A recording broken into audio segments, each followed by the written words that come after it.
when stories gotta collide, alibis get swept aside.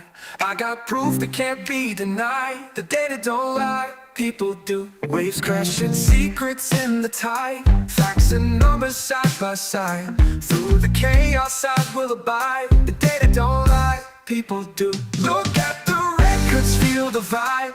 Digits and bytes come alive. I stand tall with nothing to hide. The data don't lie, people do.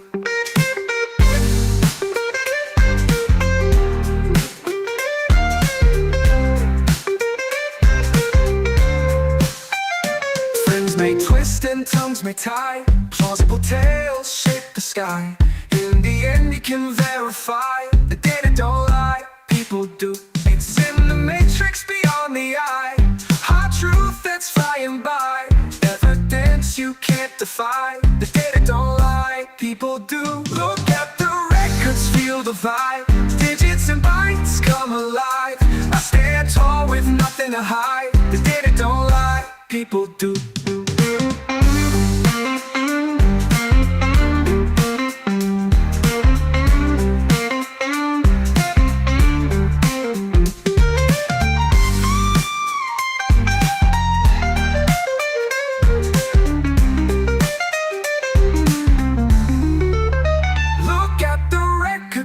The vibe, digits and bytes come alive. I stand tall with nothing to hide. The data don't lie, people do.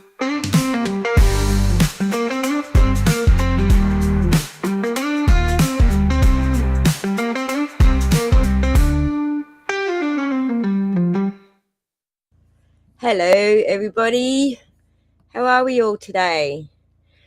Doing well, enjoying the music. We were jamming a little bit. I see that. Everyone likes my little tune. Full disclosure, that is AI. I got sick and tired of, like, I was paying for like a little intro tune through, I don't know, one of the platforms, and whenever your subscription's due, they start striking your channel for using it. Oh yeah. So I was like, well, screw that. Let's do our own. I made a whole video of trying to make my own song and layering on all these, just me, and it was, I don't think it turned out very well. I do not have the skills, so I've been like, will somebody please make an actual decent, somebody with real musical talent, make a song for me? It would be great. I mean, it's still brave of you to do it. Yeah, I tried. I absolutely will not sing in public. It takes a lot of tequila to get me to do karaoke. Me too. In fact, none at all, because I won't do it, but I won't sing in public either. But I like to play the guitar a little bit, but I'm very much a try-hard, so I couldn't even strum a tune like smoothly to get an intro. So I just went with AI, and everyone loves it. So AI did a good job this time, everybody. So fair warning to you all. When I booked a stream, I got an email from the power company saying that they've turned my power off for 2 days. So we're on generator right now. If I happen to disappear, we have a technical malfunction with the machinery and the Pun King will take over. I don't know how long you will get on the stream after I leave as the admin, but you'll get at least 5 or 10 minutes. I know, at least I've tested at least 5 or 10 minutes worth before. And my audience is actually very used to the Starlink kidnapping me or something going on at my end, because I live in the bush and there's always something going on. So it's just the newer Reckless Ben audience that probably wouldn't be used to it. So shout out to the mods for joining us today. And what I thought we'd do today is a little bit different. I don't want to put you guys under the spotlight like you have been lately. We are satisfied that you guys are being transparent just from our study of your photographs and stuff. So the first thing we want to do is probably get your reaction to what we found in your photographs, because I'm pretty sure Chris was like gobsmacked, and Ben too. And then we'll go through the main exercise for today is working out which room the photos were taken in, so we can do a little 3D model creation just for something fun. That'll be That'll really be cool. fun, That considering will my be fun. lack of I any know, sort like of I'll be going. any sort of depth perception or sense of directional awareness. Yes, that will be Right, fun. me too. Me too. So it'll be interesting to see how it all maps out in the rooms. But what we want to do is compare that with where BAM says that the things were when they photographed them, so we can see what the shuffles were that were happening. So Yeah, let as me far just as our reactions, I mean, it blew me away. And it's funny because I was always saying to her, you should turn off the video capture. It chews up a huge amount of memory on your phone. And so I always turned that function off. I had no idea that it recorded sound. So when Neither you did I. discovered something in the sound, that was just wild to me. That was so cool because throughout this whole thing, the more evidence we find, the better, because we're telling the truth. Like we're trying to provide as much honest evidence as possible. And so you finding more was very helpful. That's all right. It was my pleasure. And I've been doing this on my channel for quite some time, looking at different cases and where the data is catching people out and teaching people what they can see in the data, like rather than just imagining they can see things, which is very, very common with visual stuff. If you're looking at pictures or you're looking at video, it's very easy to see things that actually aren't there, or for your brain to trick you that you're seeing things that aren't there. So that's kind of like my main sort of mission on my channel, is just teaching people the tech and wrapping their heads around how you can actually dig into the tech to find out what, if you see something, then you can generally find something in the binary bits and bytes that matches sort of that area of the video or whatever. So that's kind of where I've been going lately. What was the first question? I want to get this question out of the way because it's burning everybody. So when we went through your pictures, we saw the minifigs in the little sandwich bags. Yeah. Are they the uninventoried minifigs that everyone's been raving on about? No, they are not. Oh, no, they were inventoried. They were inventoried. So Right. you can see They were duplicates. Yeah. They were ones that just we didn't have space in the minifigure case for yet. Right. They were either duplicates or we just didn't have room for them. So in those pictures, you can see the white tags. If the minifigure had that white tag on it, it was inventory, because my process was identify the figure, check all the parts, price it on Bricklink, put the tag on it. So the tag going on it was like the last step of the inventory process. So if it had the tag, it was on that inventory sheet. Yeah. If they were still in so the cases that were the unopened poly bags, some of those had inventory. No. So the unopened poly bags, those ones would have had a yellow sticker on Oh, them. okay. Okay. Yeah. And they would have been inventory. Yeah, because Okay. you can't attach Right. the white string. tag to Yeah. something that's So still in the if bag. it had a yellow sticker or a white tag, it was in the inventory. So there's two different things that people are like, two distinct things that people are talking about when they talk about the uninventoried, like the bags and minifigures. There was the 300 and something, I have the number written down somewhere, 340 something figures that I returned to Brian in January. Those ones, I handed those back to him in the original bag that, like, they were in the original little minifigure bags that his dad had put them in, with his tag on it with the cost and the figure and that. And then those little bags were put into larger, like, Ziploc freezer bags. I had separated them out by basically by like theme, not by theme, but like, Clone Wars, or here's all the Clone Troopers, here's all the original trilogy, here's, like, separated them out so I could go through very easily if we were running out in the case, because they were duplicates. Those ones were never inventoried. That's why they were with me when they took over the store and not in the store.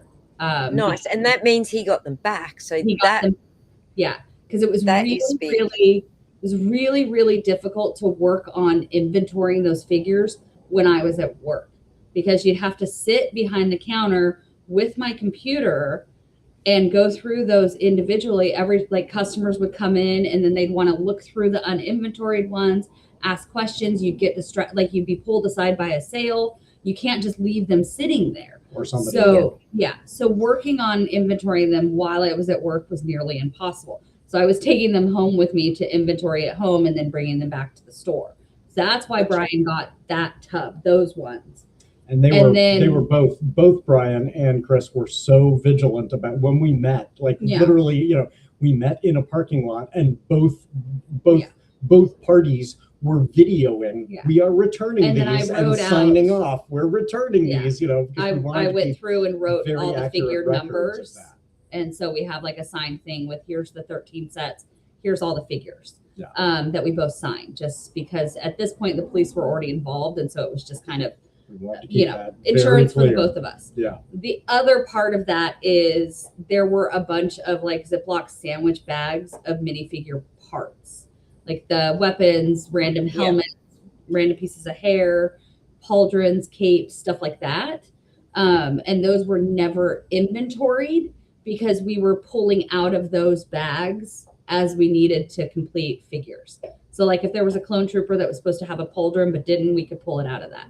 The plan was, and Brian knew the plan, was once we'd actually gone through all of the minifigures and towards the end of the consignment where we decided if everything was going back or if the store was purchasing what was left, we were going to purchase it at what we termed, like what the stores termed the premium bulk rate, which is like a higher rate than a normal bulk buy. So we were just going to buy them as bulk because for the most part, like individually, it was hard to source like individual prices. It's possible, but didn't really make sense. So we were going to buy it all.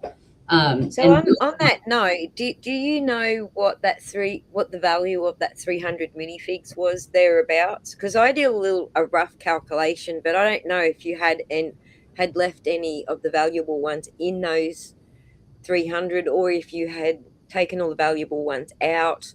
So my calculation included what the value was that you already had on the shelves and priced. Like that, I don't know. I haven't gone through, like I have all those numbers. I'd have to go through and pair them up. I'd have to go through and actually like price and evaluate all the figures, which I haven't done. I don't know what it is. Right. I know. So just based on the average sort of, like all I did was add up everything that you did have inventory on Brian's minifigs sheet. I don't even know if it's Brian Mansell. I don't even know if it's his actually. It's someone. It's exhibit. What is it? Exhibit B in one of the filings. Is that Brian Mansell's spreadsheet with the POS in the farthest right column? That I don't know. It's in. I don't know which filing it is, to be honest, because when I got them, they weren't connected to which cases they were meant to be. Is it a filing or was it from CoffeeZilla's thing? Because CoffeeZilla did. No, it's a filing. It's either the RICO case or your case. It was an exhibit. Remember, did we include that in our? I don't think we've included that initial, in ours. I don't believe so. So it must have been Brian's because I don't think we've included that in our initial. Well, I'm not sure if BAM created it or if it is. That I don't know. Because it's got POS values in the rightmost columns. POS value that was BAM created because mine did not have that column, and the POS value was what they claim the sales reports. And I can't verify that because I don't know whether it was actually Brian's Star Wars tickets that they were pulling or just Star Wars from the store in general, and those are two different inventory things. So if it has that, I'm thinking that they were BAM's. BAM's spreadsheet as well because it's got the POS on it. Yeah, so I don't trust. It would be theirs. I just confirmed it is Exhibit B on the BAM versus Reckless Ben. Okay. It's labeled sold sets Mansell investigation and then the date. Yeah. Thank you. And so I'm not trusting it to be the full inventory, even though I don't want to diss CoffeeZilla's work. Like he did a great job, and I feel like for what he was given, then Yeah. that's the numbers. But if he's only given that and not actually a copy of Brian's own spreadsheet or even your spreadsheet, He then was given a copy of ours. a copy of yours, Yeah. which is the Which same is copy his you and right. Brian shared. Yeah. Yeah. Yeah. I wouldn't mind if you One of my emailed me a frustrations, I copy. mean, CopyZilla did a wonderful job, but one of my frustrations was one of the things he cut out, and I understand he has to cut things out for time, but Yeah. he didn't include us saying part of the challenge is that BAM never completed a complete line by line inventory when they took the store, which they were legally obligated to create by their contract. And so he Right. was creating all of this and doing this incredible amount of work. And I wish more people in the public understood he's making it, I mean, making it up. He's doing, the best he can Yeah. with fragmentary information Where because we should BAM have. did not do Yeah. a proper inventory. Yeah. Well, and one of the Right. things that And that's that was in your contract, wasn't it? That he would do that inventory. And they confirmed it the night of over the phone. Oh yeah, we'll provide you with a complete inventory. And they never have. Yeah. Well, and one of the things that he leaves out in his evaluation, in the final total was the minifigures. And so that confused people because he was looking at the sets. And I column on shouldn't the say they spreadsheet. never completed an inventory. They never Maybe they provided. did. They've never provided it to us. Yeah. They said they would provide it to Reckless Yeah. Ben and never did. They said they would provide it to Brian and never did. So if they have it, show it. And if Yeah. they don't have it, they should admit it. Right. Well, Right, I mean, I certainly hope they have it because they told the Kaiser Police Department they have it. Right. But never showed it to them either. So Well, here's the thing. I've been saying all this time, surely that's not legal. And then I looked it all up to work out what is and isn't legal. But I also had Rose's help leading me to like the American regulations versus Australia's regulations. In Australia, we call what they're doing Phoenix activity. And it's highly illegal in Australia, and we have like federal regulatory bodies attached to the Treasury Department and the Tax Department that oversee that. As soon as they get a complaint, they'll investigate. I mean, that's how it's supposed to work, but yeah. who knows? Like once you've got this many eyes on it publicly, they will investigate. But you guys haven't even got to the point of triggering that, even though it's in everybody's mouths. Right. Yeah, it's wild. I mean, when you look at the quantity of evidence that was provided to the Kaiser Police Department, and credit to the Kaiser Police Department, they did recommend it to the district attorney for a prosecution. And then the prosecuting attorney just said, no, this is civil. And that's, so it's kind of, It's not even civil. It's actually federal.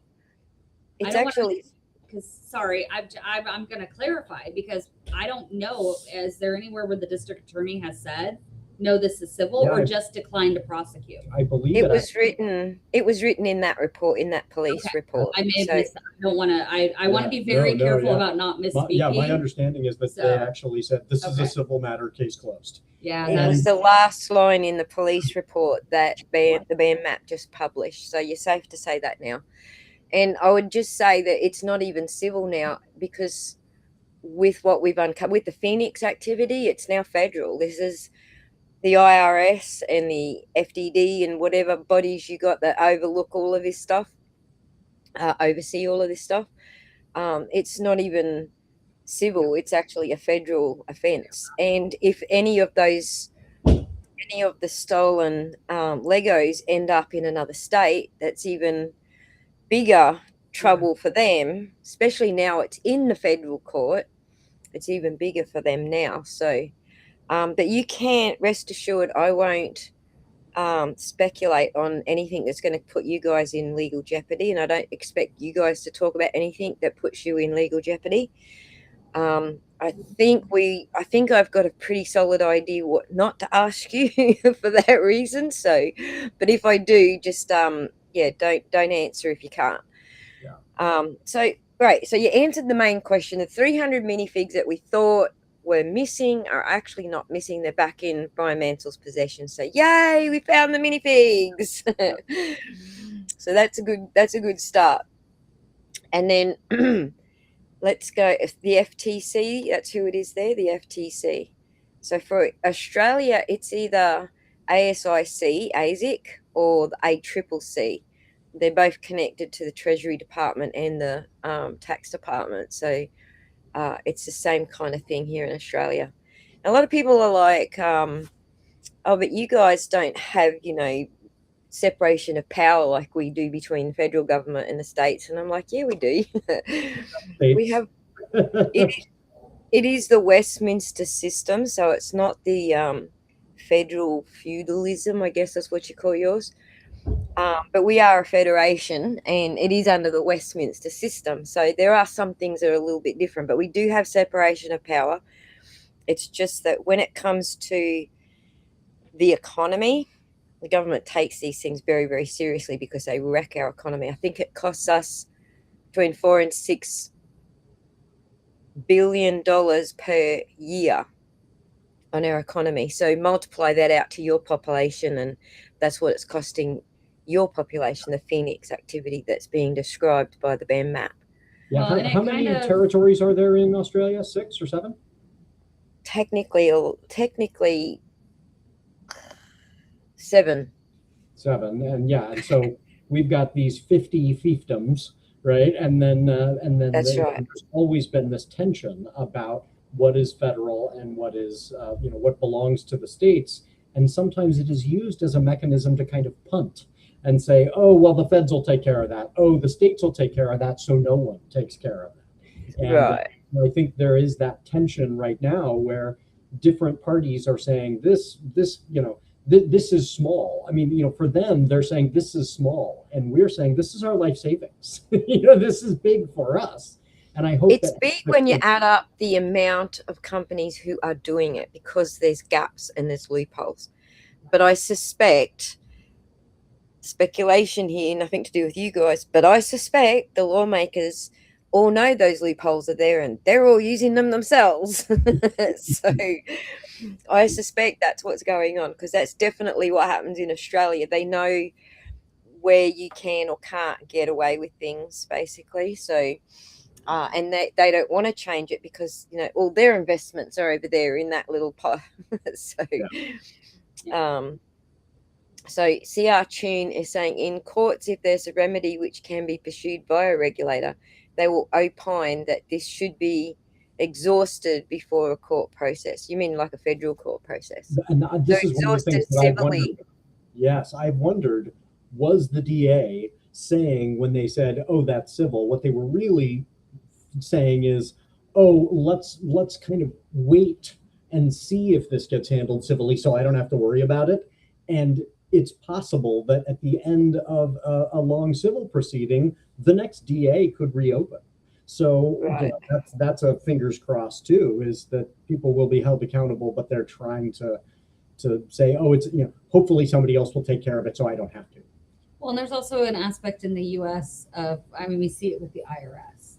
They don't tend to go after larger, wealthier people and companies. They tend to prioritize going after the smaller amounts because it's easier to litigate. Because people don't have legal it's cheaper defense. to litigate. Yeah. Thank you, Irish outsider. That's why I said technically 7, because we actually have a state within a state, and we also have a whole bunch of islands around the outside that are also considered part of the states. So it's 10 actually, if you want to be really technical. But 7 that you can see on the map, if that makes sense. So. Okay. What was I going to point out? Yes, Rose, thank you for the super chat. I suspect the same. I suspect the same, because that's where all their money's tied up in, right? Ben sounds a little muffled. I can still make it out. Would you like me to bump the volume up on? I can do that. Let me just bump the volume up on you guys. There we go. Bear in mind, the more I make it louder, the more we can hear you breathing and all sorts of things. But you guys are further away from your mics than we are. So did you have any questions for Ben and Chris before we go into what rooms everything was in? Um, I, I think all of mine are generally on the individual pictures. The only comment that I have on this is just since we mentioned the CoffeeZilla video, I'm still stuck up on the way he did the layaway, and that's a lot of my questions will be along those lines because I feel like he thought that they teleported out of the store, and that doesn't make any sense to me. So I am just coming at that from ignorance. So I'll probably ask questions that way. One of the things I did notice about the layaway is that their statement was something along the lines was nearly everything was on layaway, and then we look at your photos and we see like barely, I don't know, maybe 15 sets with a sticker on them. Sorry, a sticky note on them. So let's do it. Let's do that, and then you can ask them as we come across them. Hun. Yep. All right. So we got a little box here to type what rooms everything was in. Now this is in time order. Oh, actually, that's probably. Let me do. I'm just trying to decide whether we should do that or not. I have another video. I put all of Chris's little segments together into one video, and it comes to about 2 minutes, I think, and 15. Let me look. About 2 minutes and 15 seconds when you string them all together. But I'll do it later so that because that's where the audio is sort of put together and you can tell us what you were conversing about during that little snippet. So I think it's 3 in a row where we caught some of the conversation. It's been a year and a half, so I will try my best. Well, I think it's to do with what you said just a little earlier, where you were discussing that they would inventory and see what's what and so on. So that's what I think that discussion was, but you can confirm that when we get to it. So let me get to the right tab here. All right, so guys, while I'm on the different tab, I can't see your comments, so I'll come back every now and again to this tab, and if you've got questions for Chris or Ben, I will read them out, but just give me a few moments to switch between tabs. All right, so Ben, these are your camera. So the Samsung S22 are in the teal. So let's have a look which picture we're looking at. This is obviously the glass counter, right? Up front. Front. We'll just call that front. Front counter, we'll call it. So this will be the very front of the store. If you you can see in the, I just realized you can't see where I'm pointing. If you look in the upper right hand corner of that picture, you can see the like the reflection there, and then the windows. But so that's a reflection. But if you see right where your cursor is, those are tiny little alligators. So this case itself is shaped like an L. So it's the animals go this way, and then okay, there's another one that way. Yep. To the other side. So that's that part of it right there faces the front window of the store. And then the part where you can see like that part faces out to the store. So this is the very first case. It's shaped like an L. Tattle's cage. Do you see the like that shoebox type thing that's on that shelf? Right here. So we would have customers put something on hold that they were just like, it wasn't on layaway, but it was like, can you hold this and I'll come back tomorrow? We would just like a few things there. Right to the right hand side of that was where Tattle's cage was. So is that a mirror? Is that a mirror there?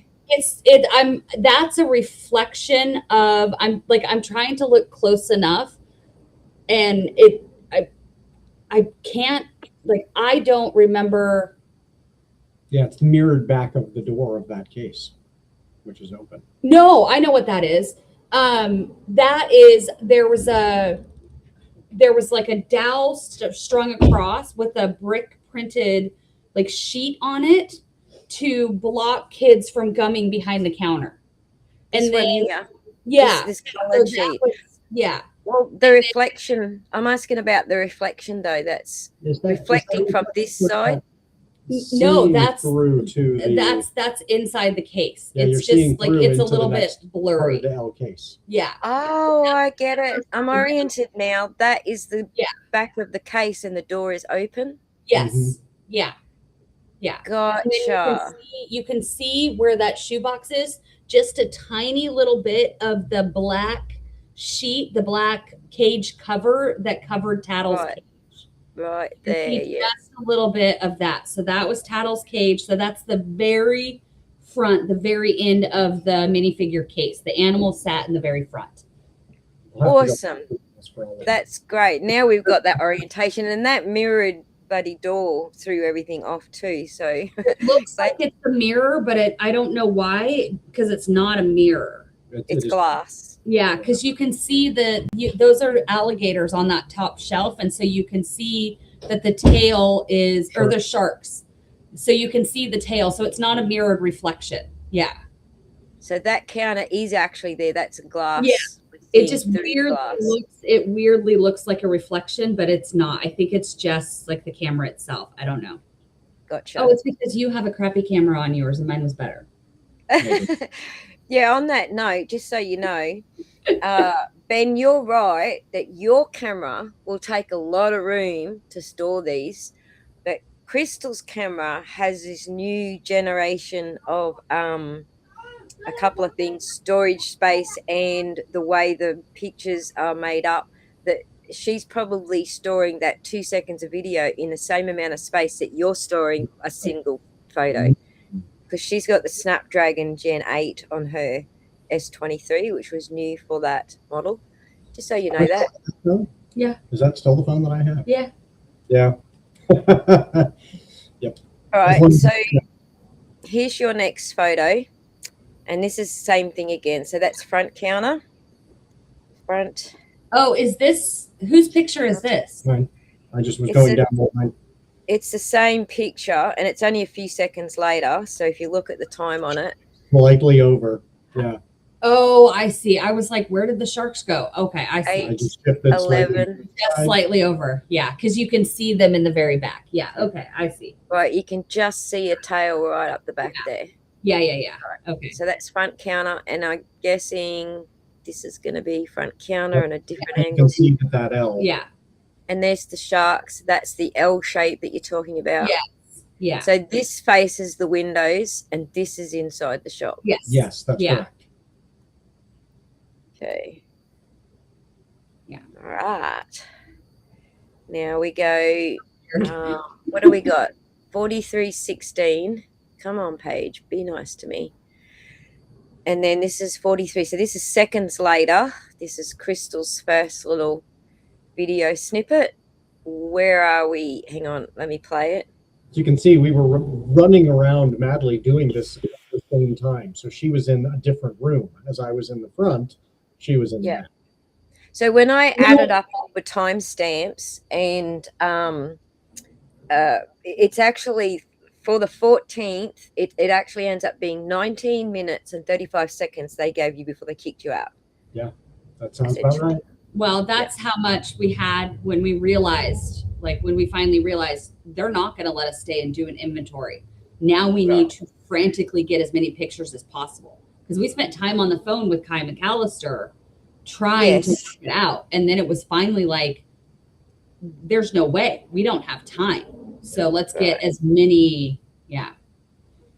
I'm surprised they didn't call the cops on you. That would have added to, I think, your lawsuit if they had have called the cops on you. It would have been really Surprised they interesting. It didn't, would have but- changed things. We've kind of heard both ways from attorneys. On the one hand, if we had called the police, maybe the police would have kicked Brandon. Or maybe And they that would would have have kicked us changed out everything. and we would have no pictures. Or maybe we would have no pictures. There's no. So yeah. it's one of those, who knows which way that could have Yeah. broken. Yeah. I did have a question while we're talking about, the two different paths that you took. It seems like Brandon was following people around. I don't know what he was trying to accomplish, I can assume. He was following Crystal by the looks of things and not Ben. Yeah, that was my question. Yeah. So I was out in the main room and just taking photographs. She did some video and stuff, and he was following her. Yeah, he was following me in the back. Yeah. That's a good point, Rose. it adds to the lawsuit that you made a good faith effort and attempted to document. Yeah. So I agree. So where were we here? Photos to the police. Yeah. Like this was all submitted to the Kaiser Police Department Yeah. too. So are we in a tub here, or are we in the safe? That's the safe. I can't I think. tell. So It's a there's tub. Oh, It's it a is tub. Yeah, Oh, it's you're a right. tub. You can see from the, So at the very yeah, bottom. you can just you can barely see the handle of handles. the tub. And so yeah, so that's a tub. So we had the big, like Home Depot, the big tubs. Yeah, we see a few of those in Yeah. some of the other shots. So which room was that in? So it would have been in the back, in that same storage room with the storage, with the safes, that back storage room. We'll call it the safe room. Yeah, but that was like, that was that was in a tub. And so we used that tub because it was easier to use that tub to roll out the sets that were going on the shelf in the morning and then roll them. They got wheels on them. Carry multiple armfuls of sets. Right. Gotcha. All right. So, oops, let's go to the next one. This is Crystal again. And this looks like a tote just because I can see your legs and the thing. Same room, safe room. But wait, those aren't my. Are those Brandon's legs? Those aren't my legs. That actually, you're behind the camera. Yeah. Well, is that mine or Ben? No, that's I your don't know. picture. That's Brandon's Clay. legs. Is that my? Look, he's almost on top of you. Because if that's my camera, those aren't my legs. Yeah, I think those are Brandon's legs. Yeah. And so you can see those two were not part of Brian's collection. Those two were certified sets. So they were open, but we went through and made sure all the pieces were there. So they've got that little sticker on it. And that's just like we certify that all the parts are here. So this is still in the safe room? Yes. Okay. It's still a tote. Yeah. Yeah, inside the tote. Yeah, all of those were questions I had when seeing this one was, could we identify who was standing there? And I've seen a lot of boxes that look similar, but some of them are more beat up than others. So this actually might answer those questions. Well, and that's the certified one that's, often beat up. Sometimes it comes in partially built. It comes in, the bags are still okay, but the box is open. And so that's why, like, you can literally even see my initials. You can read that tag. That's the you can literally read all bags sealed and my initials on that top tag right there. And I'm almost certain, I'm not going to swear to it, I'm almost certain that's an Ewok Village set. Right. Tiger, that's funny. Reckless Ben should slackline over Beam Corporate. So that's actually one of the things that caught my attention to this, is it seemed like there was an Ewok Village that wasn't beat up and one that was. The one that wasn't was on layaway for Walker. And there's even a stick like that. He was one of my regular customers, one of my favorite customers, is why like he sticks in my head. But I remember that certified set coming in on a trade. It's not part of the Mansell collection. Not part of the Mansell collection. No. What does certified mean for someone who doesn't collect Lego? Certified means it means that like we have the instruction booklet, all the stickers, all the minifigures, and all the parts to the set are all in good condition. So we can guarantee all of the pieces are there. Sometimes sets would come in and it would be like partially built, or a set would come in and it would be like unbuilt, disassembled, but all together with the instructions. And so sometimes you would see certified sets in their original box like this. Yeah. We would put them in a white box. And so as we go on, you'll see some certified sets that were in white boxes because it didn't come in with the box. It just meant that you could sell it for a little bit more than you could sell a built set for, because we could guarantee all the pieces are here. Yeah. Thank you for the super chat, Night Squire. Ben and Chris answered that question back at the start.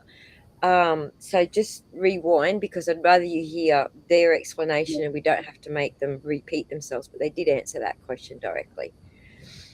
It was one of the first questions we asked them. All right, so the next picture is...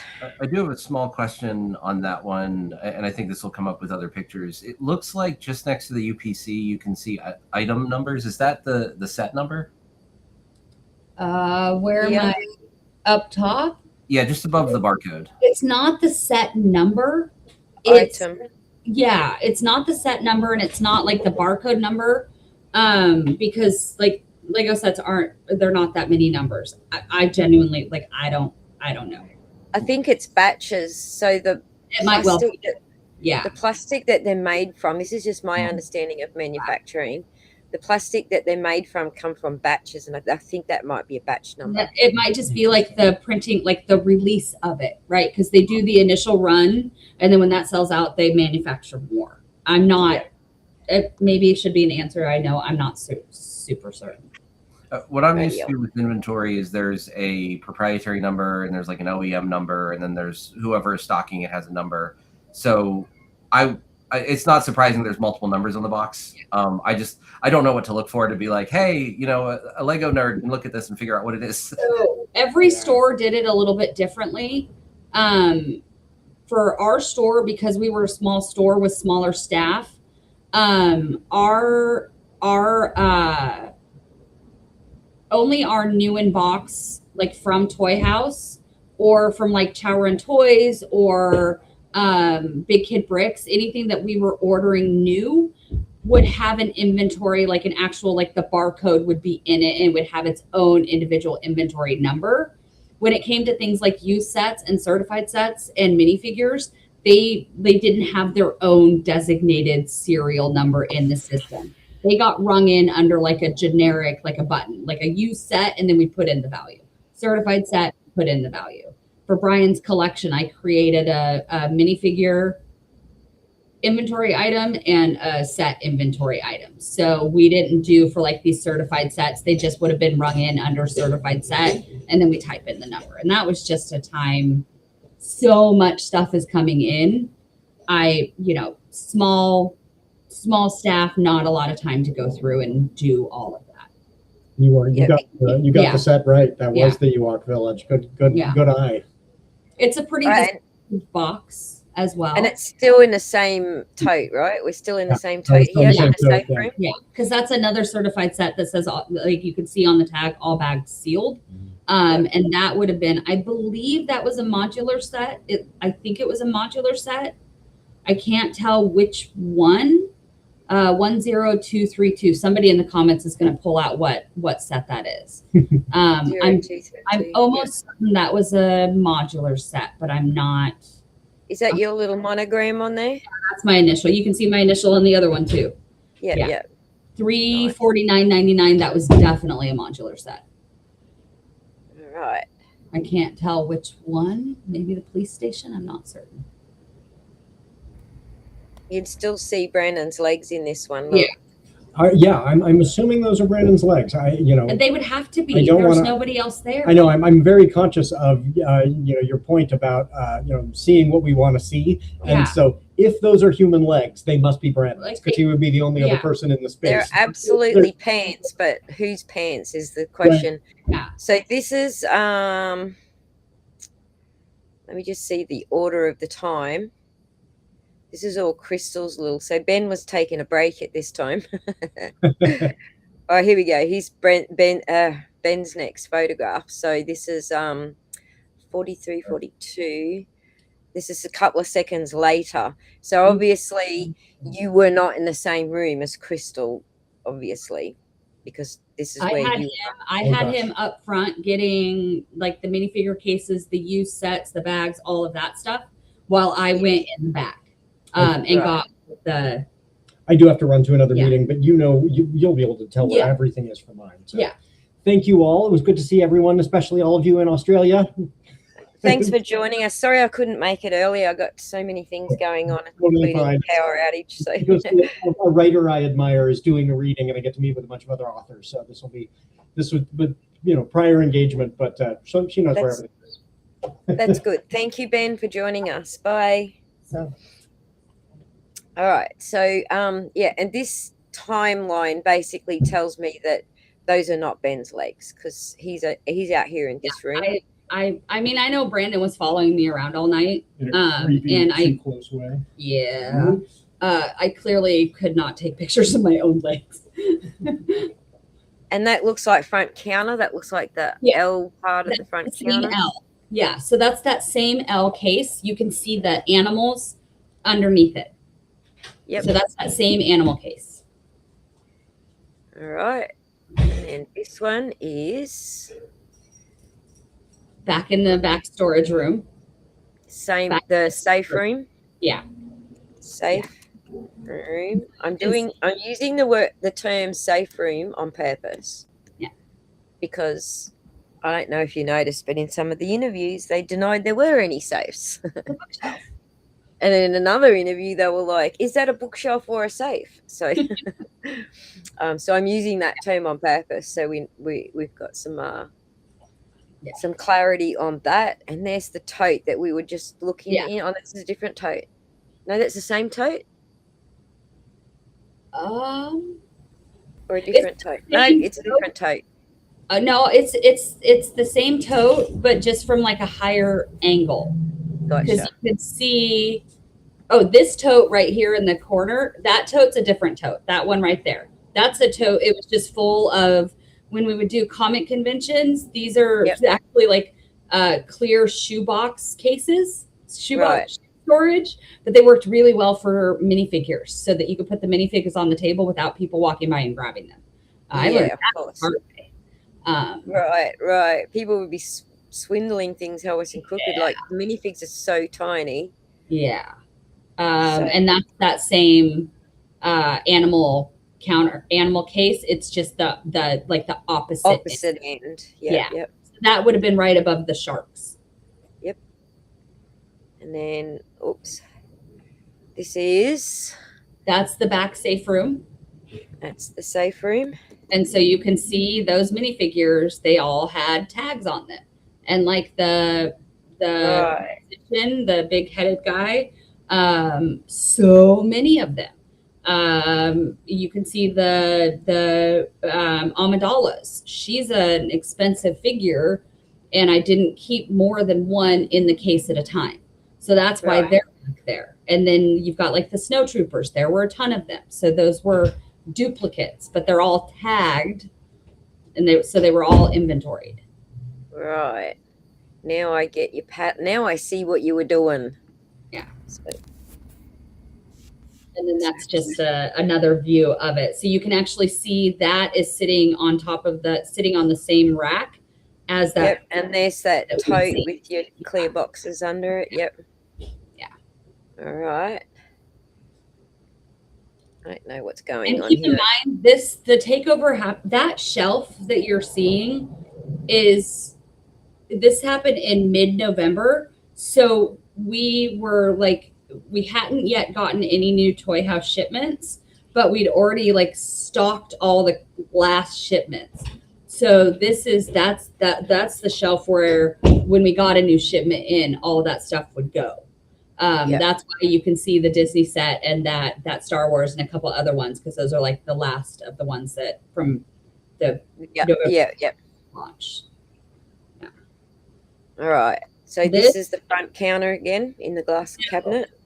No. So this is 2 IKEA shelves. You can actually see Ben's reflection in the top left-hand side. So this is, if you're facing outside of the store and you see the door that Ben and I walk out of at the end of the night, this would be right to the left-hand side of that door as you're facing outside.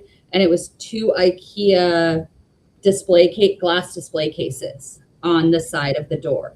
You can see these are left of the front door. Left of the front door, and it's opposite that L-shaped display.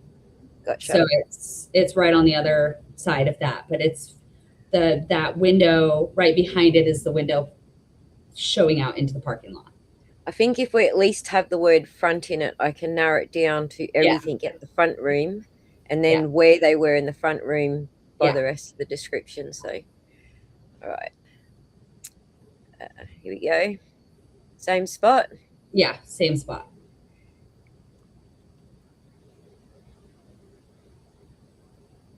Oh, you can actually see my car through the window, my license plate.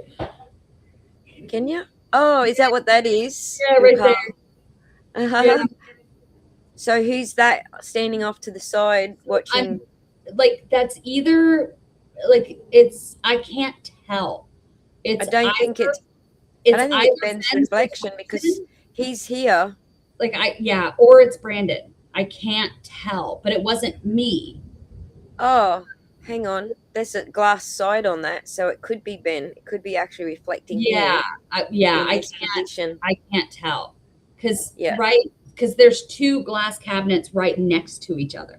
One of them had all the brickheads, the built brickheads, and then the Mhm. one next to it had some like Star Wars microfighters and stuff, and some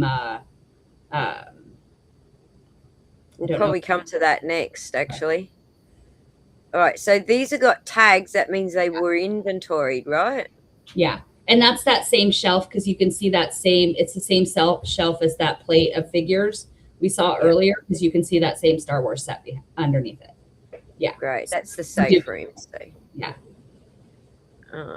let me just see what we got in the video.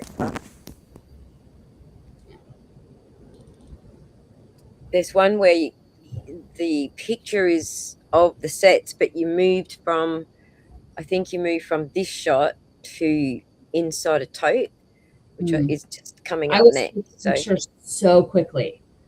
this is so the that's IKEA shelf again. Yeah, that's that same shelf. We would shift those 3D figs around as brickheads came in and out. Yep. Which that actually kind of pisses me off because those 3D printed figures cost me like $80 a piece. Wow. Yeah. And there were 1, 2, 3, 4, 5, 6 of them in the store. Wow. I ordered them from Europe. So these are not Ben's. These are not Brian's inventory. No. I guess that's something we haven't tagged. Oh shit! I don't have room for it. Yeah. Hang on. Let me just go back here and do a little X on what is Brian's inventory. There's a mixture of we're trying to because it wasn't just Brian's inventory. It was your inventory as well. All of it. Yeah. Yeah. So none of those are Brian's. That's yeah, all just your front counter. Yeah. None of those. It's all just your front counter. Yeah. These I don't no believe sticker. Yeah, I don't believe so. You can't. Yeah, I don't think any of those had that sticker on it. Yeah, And because those weren't. certified. Yeah, Those weren't. No, none of that. None of that. Neither of those. Okay. None of that. Those were. All right. I'm just going to put an X in the box so we know which is which. None of that. None of that. Those were.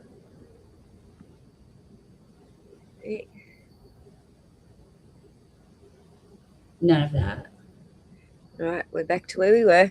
This could take a while. Now, if you want to go to bed at any stage because you're getting tired, you just say so and we can continue this another day. Because remember, there's 231 of these and we're going through it very slowly at the moment. I mean, it's only 6 o'clock here, so. Okay, cool. No, you're fine. So this is more of the minifigs. This is where I think, so we started looking at that bag. Those are Brian's. That's part of Brian's collection. And this is the safe room. Yeah, that's in the safe room. You can see the tags. Those were more duplicates. And then just so that those who haven't seen it yet. Yeah.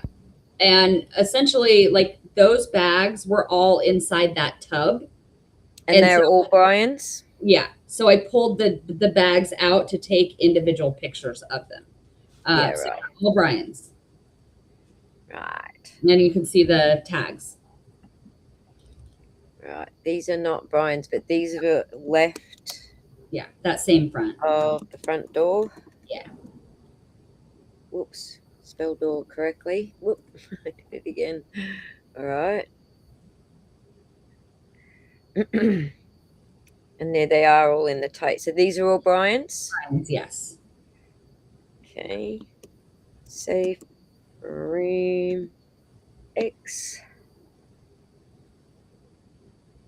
Again, we caught, more than just Yeah. one of the things that these shorter videos did was that it showed us you moving from one photo to the next photo. Yeah. You get that impression just by looking at Ben's, Yeah. where he was snap, snap, snap, snap, snap in sequence. But this actually plugs it all together with your extra little 2-second snippets. So, Yeah. all right. So this one here. So that is right next to the one that we've just been looking at. Yep. Left of the front door. So there were two of them next to each other. Okay, and these are Brian's. Car, you can see my car through the window. Yeah. Are these Brian's? No. Okay. And the same. Now there is one set that is Brian's in this case. I don't know whether we're going to know which one. it. Whether there's another picture that's clearer. Is it this grey one up the back? No, it's the very bottom shelf. So hopefully down there. Yeah, so hopefully Ben has another picture of it lower down. I'm sure he does. Okay. It'll be this one if he does. Yep, right there. The one that's identified as $30, that one right there, that is a tiny little slave one, brick built. So it's a little tiny slave one build. And that is part of Brian's collection. And you can't see in this picture, but underneath the instruction booklet, there's a yellow sticker. Right. Yeah. Right. And that one came in, his dad there were several sets that were built. And on that inventory sheet, you can, it notes that they were built. So he did, there were a few, he had several that came in already put together. That was one of them. Right. So now these are definitely Brian's. Yeah. Brian's, not Brian's on the very top. And this is the safe room? Yes. So 2 of those are Brian's, but the one on top is not. Yeah, the one on top is not. Okay. I'm just marking it with a number if we've got a mixture of them. Yeah. That one, actually, I have a question about the one we were just looking at, just to verify, because we've speculated this before. But it looks like the one in the center, that price tag has 2 tags on it that are stacked on top of each other. Did some get discounted at some point?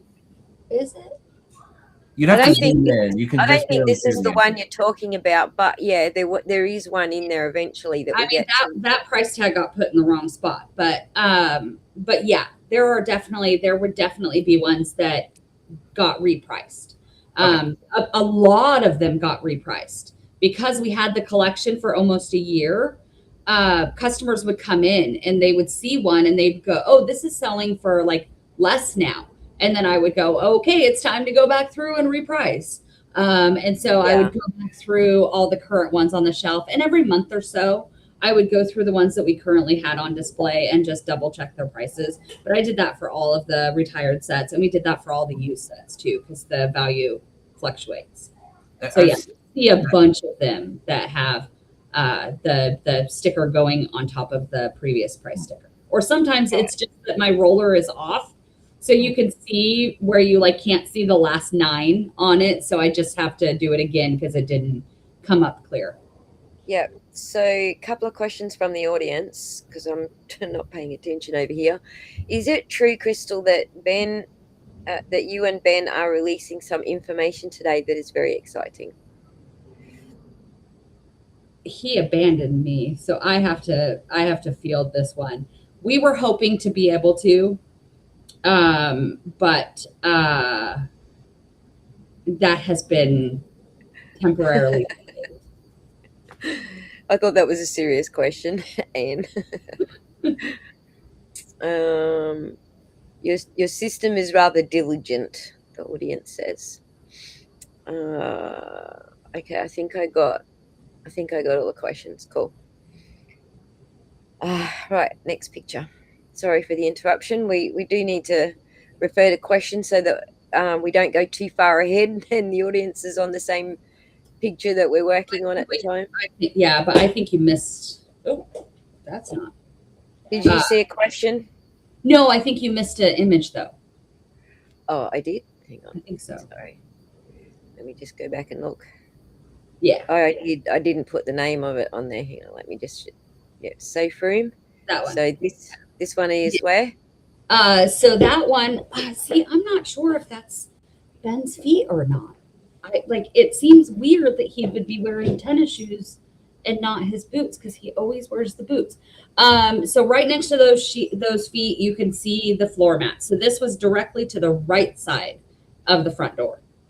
Right. And this was a display table that I built myself. And any of these are Ben's? Brian's? No. Too many B words here. No. No. So there's actually something we can kind of use to pinpoint, at least as far as I could tell. It looks like the tile floor was part of one of the sections of the, because it was, my understanding was it was like two suites put together as like one store. Yeah. So tile would be like the main area, and the wood paneling is the other area. Yeah. So the tile floor is the 3670 address, and then the wood floor and some of it was carpeted was the other address. Yeah. Can you put those notes down at your end, Pun, so we can pull this all together when we actually do the 3D diagram for it? Yeah, and it's actually funny. I took a screen grab from Google Maps, and those two numbers, 3670 and 3660, I accidentally grabbed when I grabbed the screen grab, so I have them. Yeah, so the 3670 was the actual, that was the mailing address for the store. That was what our LLC, that's what the business license, everything. That's where all the mail came to. That had the tile floor. Right. Okay. Oops. Keep moving. We'll get through this. And this is the same. That's the same one. Of the front door. Yeah. And none of them are Brian's? No. Okay. And then this one is the same again? Table. Yeah. None of Brian's. Right. Oh, the front door. I mean, this might be helpful for you guys too if it's all documented on a spreadsheet. The stuff that isn't Brian's. Yeah. I was thinking maybe we should remove anything so that only what's Brian's comes up, but it won't help you any if I do that. So I'll leave it. I'll leave it so that it's all documented, and then you've got something documenting where all your photographs were and what you did actually get photographed in your inventory. So these are both Brian's. Both Brian's.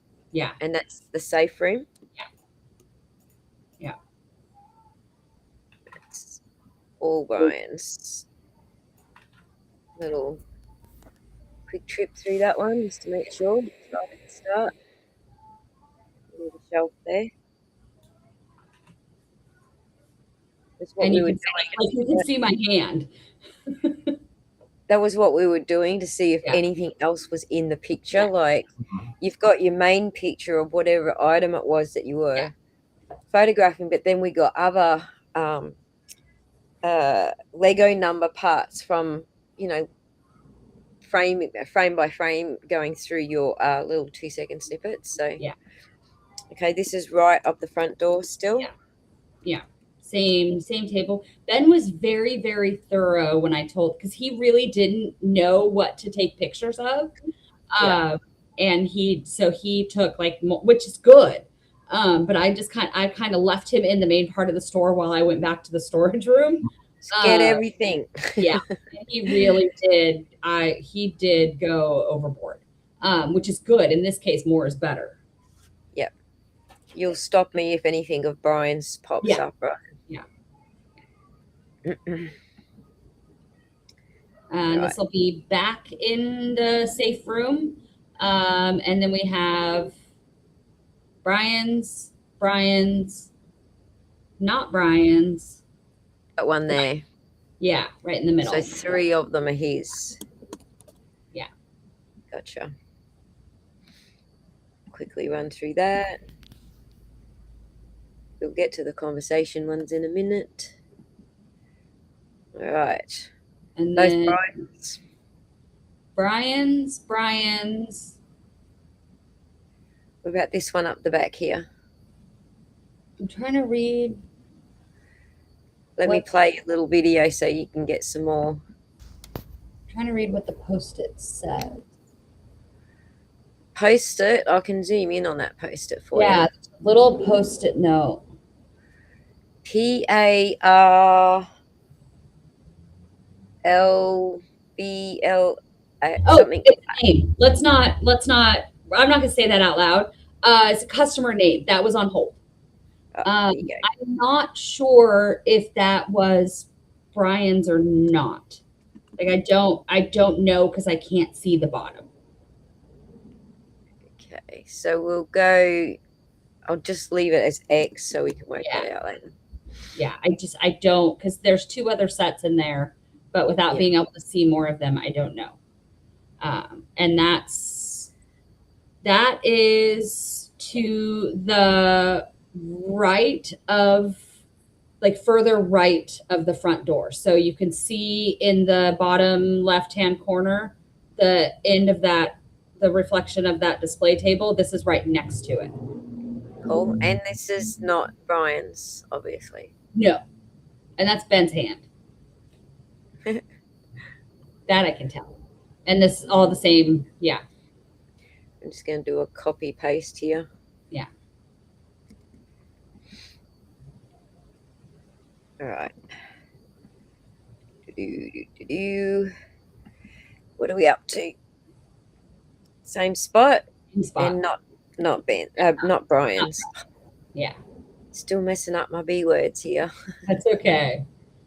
Same spot, not Brian's.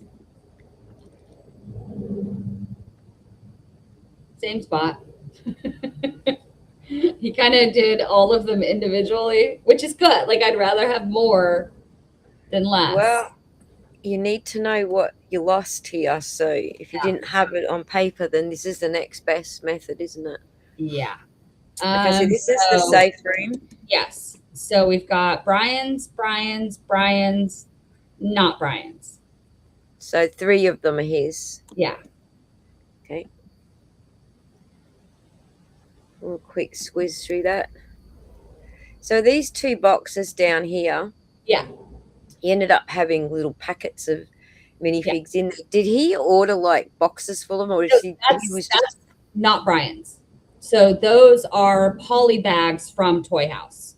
So those are not Brian's. Gotcha. That was a sealed package that we hadn't opened yet, and a box that we had opened. Those were individual, like $5 poly bags, not Brian's. Right. I think you got a close up of those poly bags too. Yeah. I got a close up so you could actually see the set number. Yeah. And so then, these are both Brian's. Safe room. All Brian's. There was a few on the bottom there. Yeah. Speak up, Pun. Are you trying to say something, or is it? No. I'm actually following along on the side here. I've got some of the videos here, so I'll go back. Yeah, so that's that box of poly bags under it. Yeah, you can see right in that corner. Yeah. All right, we are still in the same spot, aren't we? Yeah, back at the front. And not Brian's. Not Brian's. All right. Let's go. These are both Brian's. Yeah. I'm not sure about the one on the top or the one on the bottom because I can't see. Hang on, let's do a little video play and see if we can see more. because there's one on the shelf right above and then one on the shelf underneath. I don't think the one on the top shelf is, but I'm not like, I'm not. Doesn't look like Star Wars to me, It is Star although Wars. it is there. Of course it is. Ultra Droid, it might have been, because I was a retired one, so it may well have been, but I'm not, without being able to see that bottom, I'm not certain. Okay, this is safe room X. Right. Same thing again for Ben's Yeah. and not Brian's. No sticker on it. Oh, wow. And this There's is a lot going on here. back in the safe room. Those are all Brian's. All Brian's. Wow. All Brian's. Yeah. That's awesome. Well, someone can count those. That was a rolling cart that we put the battle packs and microfighters on, and then it would get rolled out onto the sales floor. Yep. Because there were so many of them. 1, 2, 3, 4, 5, 6, 7, 8, 9, 10, 11, 12, 13, 14, 15, 28. And that wasn't like, we had sold down on those so much. It's a whole barrel full. So many. And that's the same card, isn't it? Yeah. Safe room. I won't put an X beside that because we've already counted them. It's just a second photo. And Isn't same. One of these where we had some conversation. I think we're getting close to those conversational pieces. Okay, that's still at right of the front door and not Brian's. Yeah.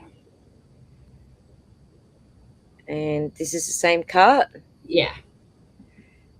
Safe room. I wanted to be able to get the set numbers.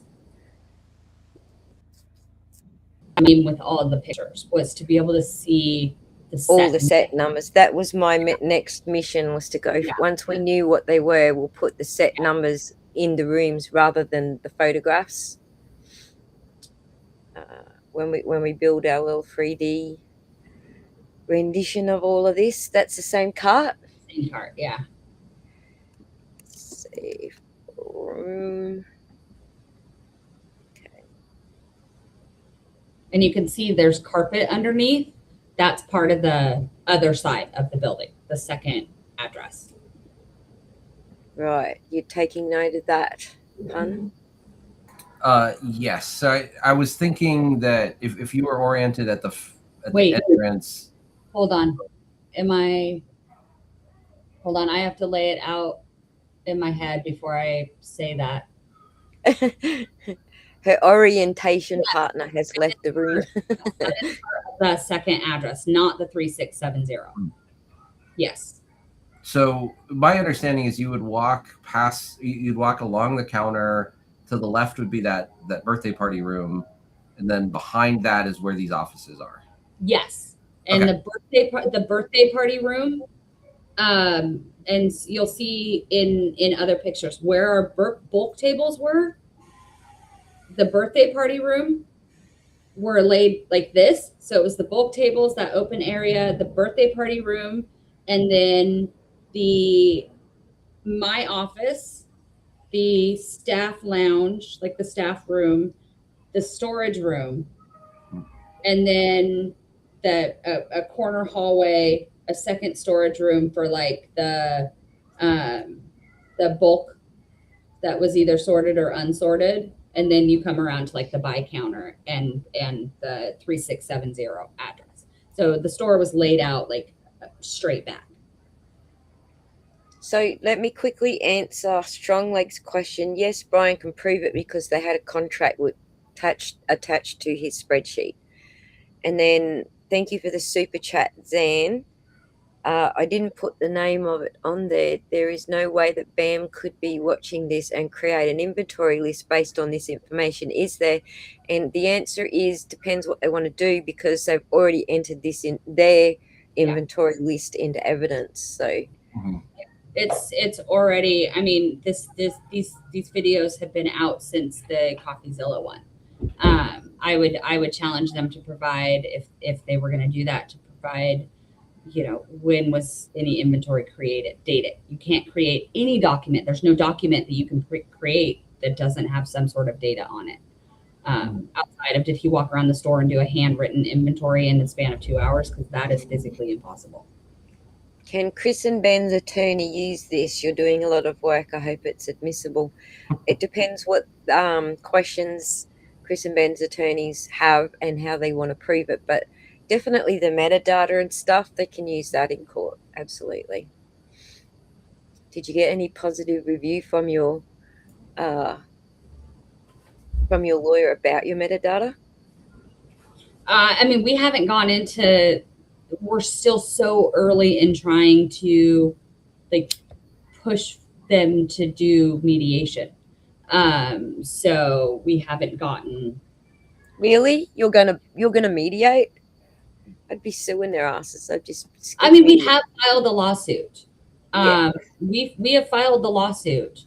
They. But you do have to do the mediation as part of the lawsuit. No. So, well, I can't. They are requesting. They have reached out. They reached out a couple of months ago and requested mediation, and asked us to like pull back. Like, I don't know the legal term. Like, get Publicity. rid of. We have said no. We would be willing to go make the attempt at mediation, and then communication went silent a month ago. So. Our lawsuit is still there. We are hoping there will be some information coming out in the next couple weeks. Right. While we're on this picture, and I may have just missed this comment. So from what I can tell, there's 2 safes visible. Is that accurate? Visible in this picture, yes. There were 3 in the room. 3 in the room. Okay. I thought there were 3, but I've been trying to orient the room enough to tell where they would be. So I mean, if you go back up, so there's one there, one there, and then one there, right? Yeah. So if you go back up, it's a little clearer on the right here. So you can see. Oh yeah, here. So you can see the door. In the very top left hand corner, you can just barely see the other side, the door handle. So in this one here, that's the safe and that's the door open.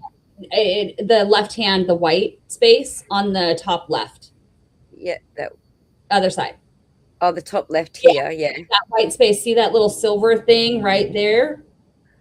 I can't point to it because right there. That's the door handle leading into that room. Gotcha. And so then there's one safe. I see. That's the wall with the skirting board, and that's the door sort of slightly open. Yeah. So then there's one safe on the back wall, and then 2 on the other wall. 2 along this wall. Yeah. And then on the opposite side of that will be that shelving.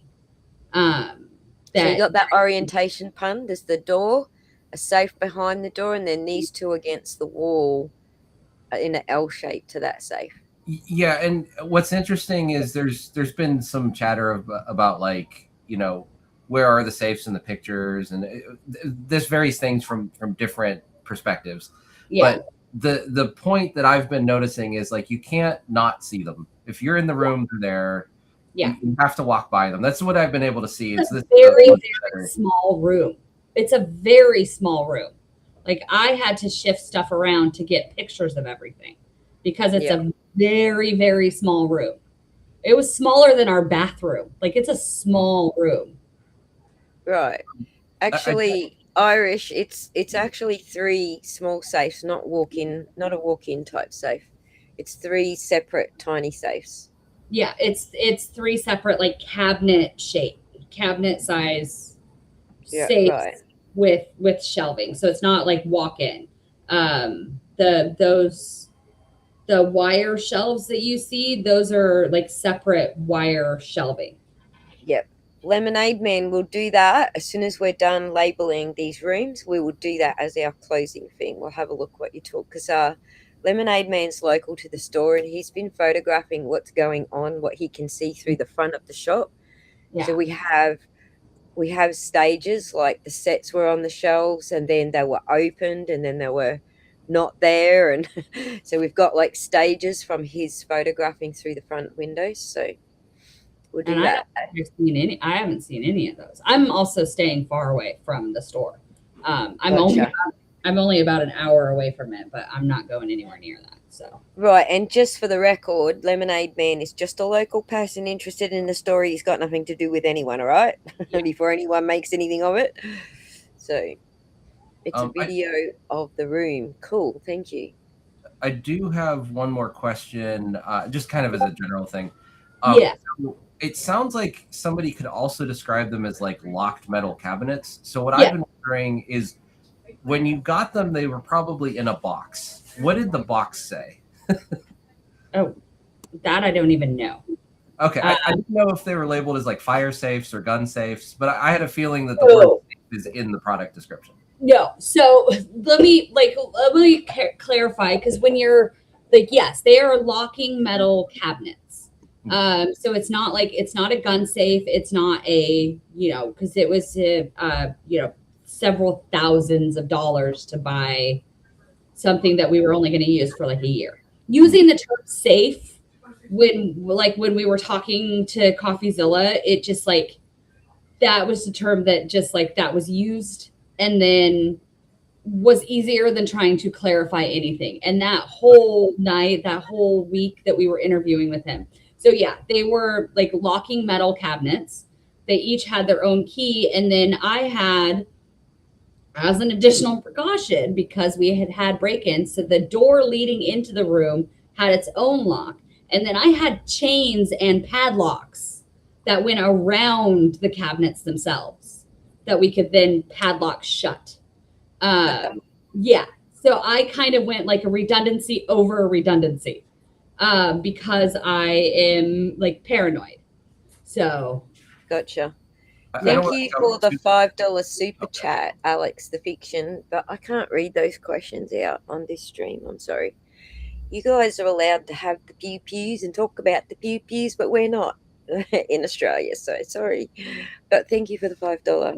And Chris, you can probably just have a giggle, because I think it's just a funny question. It's not really I can't see them, so I don't know. What did you do with the pew pew, Bam's pew pew and shells? Did you get to keep them? And did you use bird or buckshot? I think they're just being funny. Or brick shot. Well said, Lemonade. So some of these things I can't put on the screen or say what the actual words, because I can see now why Pam wanted to steal the store from Crescent and Ben. From Crescent, I would love to have shopped there when you owned it. I'm guessing those are typos. Okay. Autocorrect. It's from your audience. Oh, sorry, I can put that on the screen. This is from your audience on your channel. Let me just check who I've missed, because I think I've missed a few. Your audience is interacting. I'm sorry. Oh no, that's Ben's channel. He set it all up and then left. So I don't know how to do any of this stuff. Right. I finally made it. So I'm really sorry if I'm not responding to anything that anybody is putting in any of the chats, because I can't see any of it. Yeah, and I also apologize if I'm missing stuff, because I'm on a completely different tab in the browser, so I'm not totally watching the chat. Yeah. But if you want to interrupt me and tell me I should put a question or something up there, please do, because we are kind of stealing the sound bites here on you. But interrupt. I can keep an eye on it. Yes, thank you.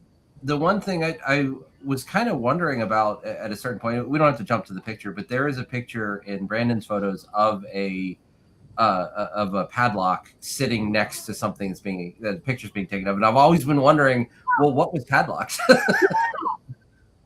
Yeah. Right.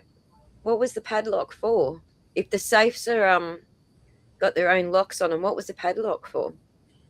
Extra. Literally just extra. Just in going case. out of their way for extra. Like literally just in case, because every time that we had a break-in, there's no police response. It was your extra. I thought you were saying it was mine. Bambi an extra. No, I get you now. No, I put chains and padlocks around each of them as like an extra.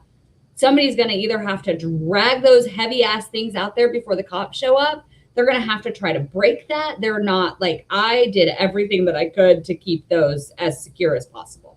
So yeah, I went and got like chain link and padlocks. Right. All right, let's move along now. Okay, this is the same. Yeah. Ben's still in the same place at the front door. It's got a lot on it. Stop me if any of these are Brian's. You win. All right, looks like we are back in the safe room. Oh, this is you. I forgot the color. And so some of those figures are Brian's, but not all of them. So you can see, you can see the Commander Fox with the red arms in the front with the sticker. You can see the Utapau troopers with the white tags. You can see I want to say Geonosian, but I might be wrong. And the pre-66 clone troopers. But then you can also see there's an Utapau without, and then you've got the troopers in the back with the yellow helmets without. So some and some. Some of those were his, some of them were not. More were his than not, right? Well, and look at the Commander Fox, for instance, on that $60 on the you can see the tags on them. Yeah. So that would have been his, but the one behind it wasn't. Mm-hmm. And so that was back in that room because one of our break-ins, they came in and cleared out half of the figures in our cases. So for that Star Wars case, we pulled all the most expensive figures were on the very top shelf. And so we pulled all 5 or 6 of those plates. So when you had the break-in, was the break-in before Brian's collection came into the store? Before and after, yeah. So there were 2 or 3 before and then 1 after. But so were any of his taken in the after, or you had them all in safes by then? We had them. We were moving them into the back of the store by then, so they weren't able to get any of his. One of them got stolen. One of his sets, the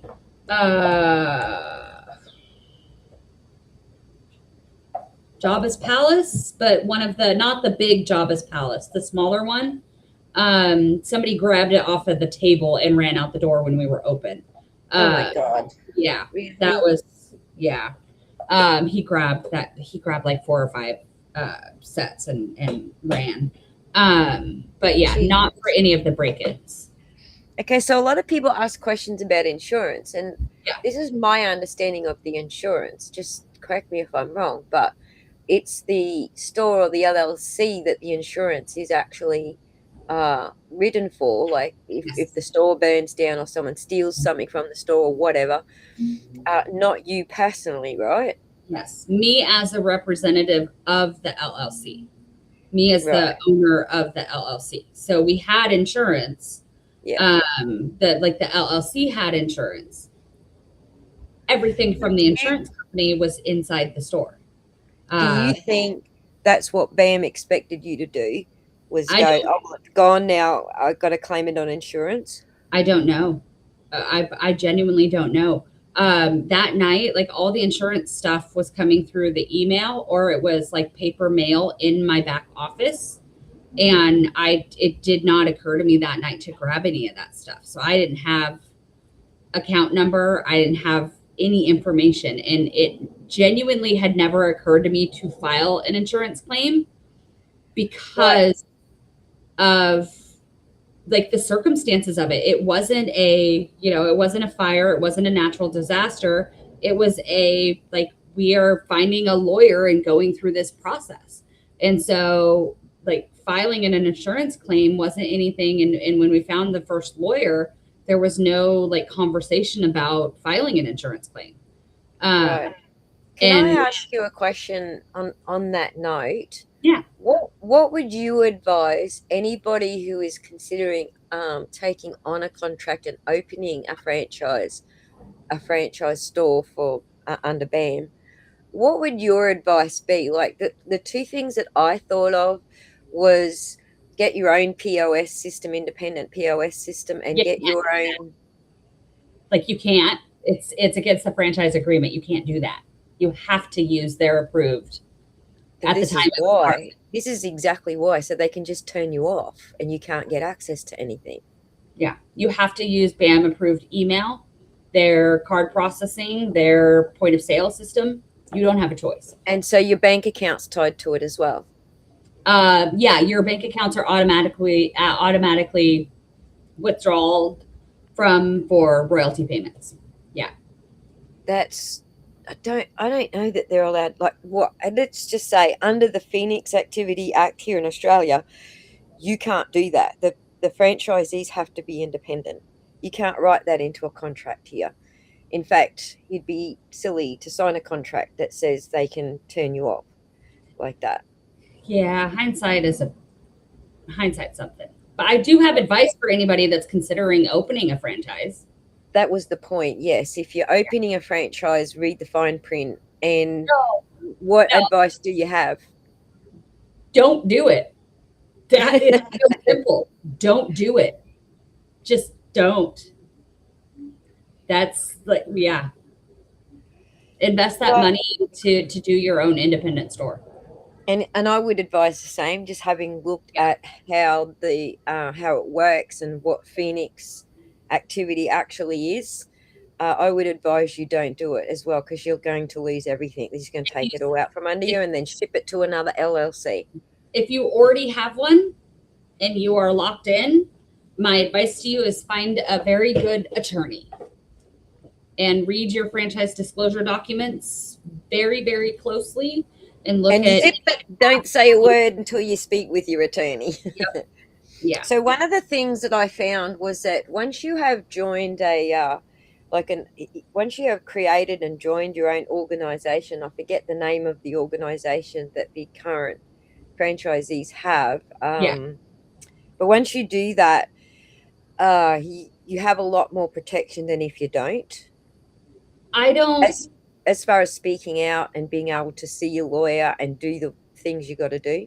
I don't know that. I don't know, because I'm obviously not a member. But the power of a union is like the power of a union has to be wielded by the union.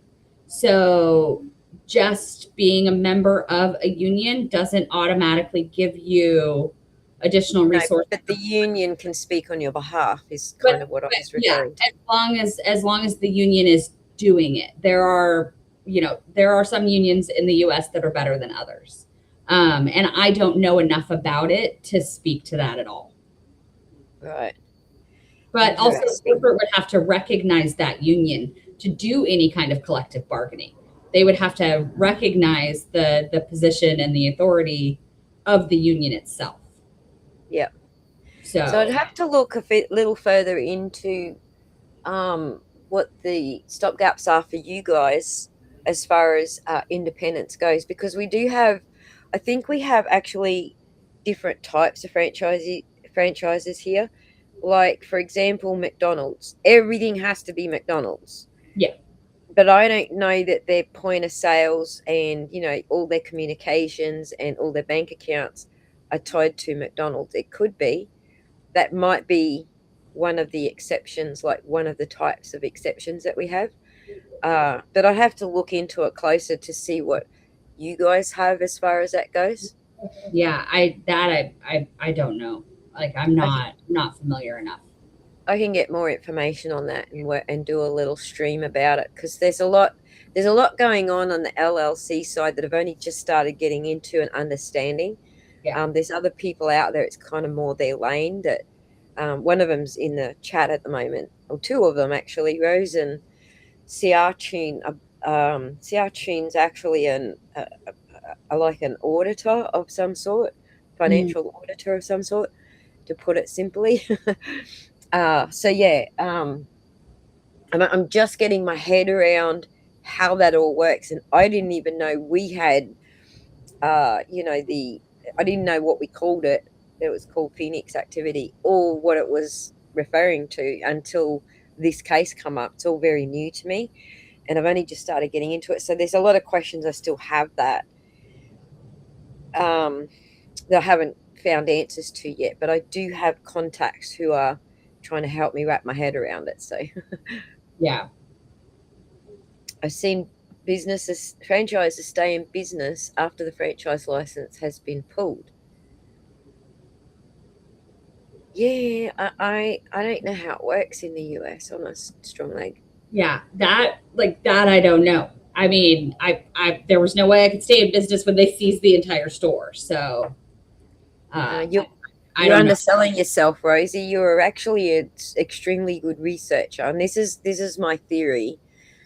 If you don't know the answers and you're not prepared to open a book or do the searching, then you are just a rose.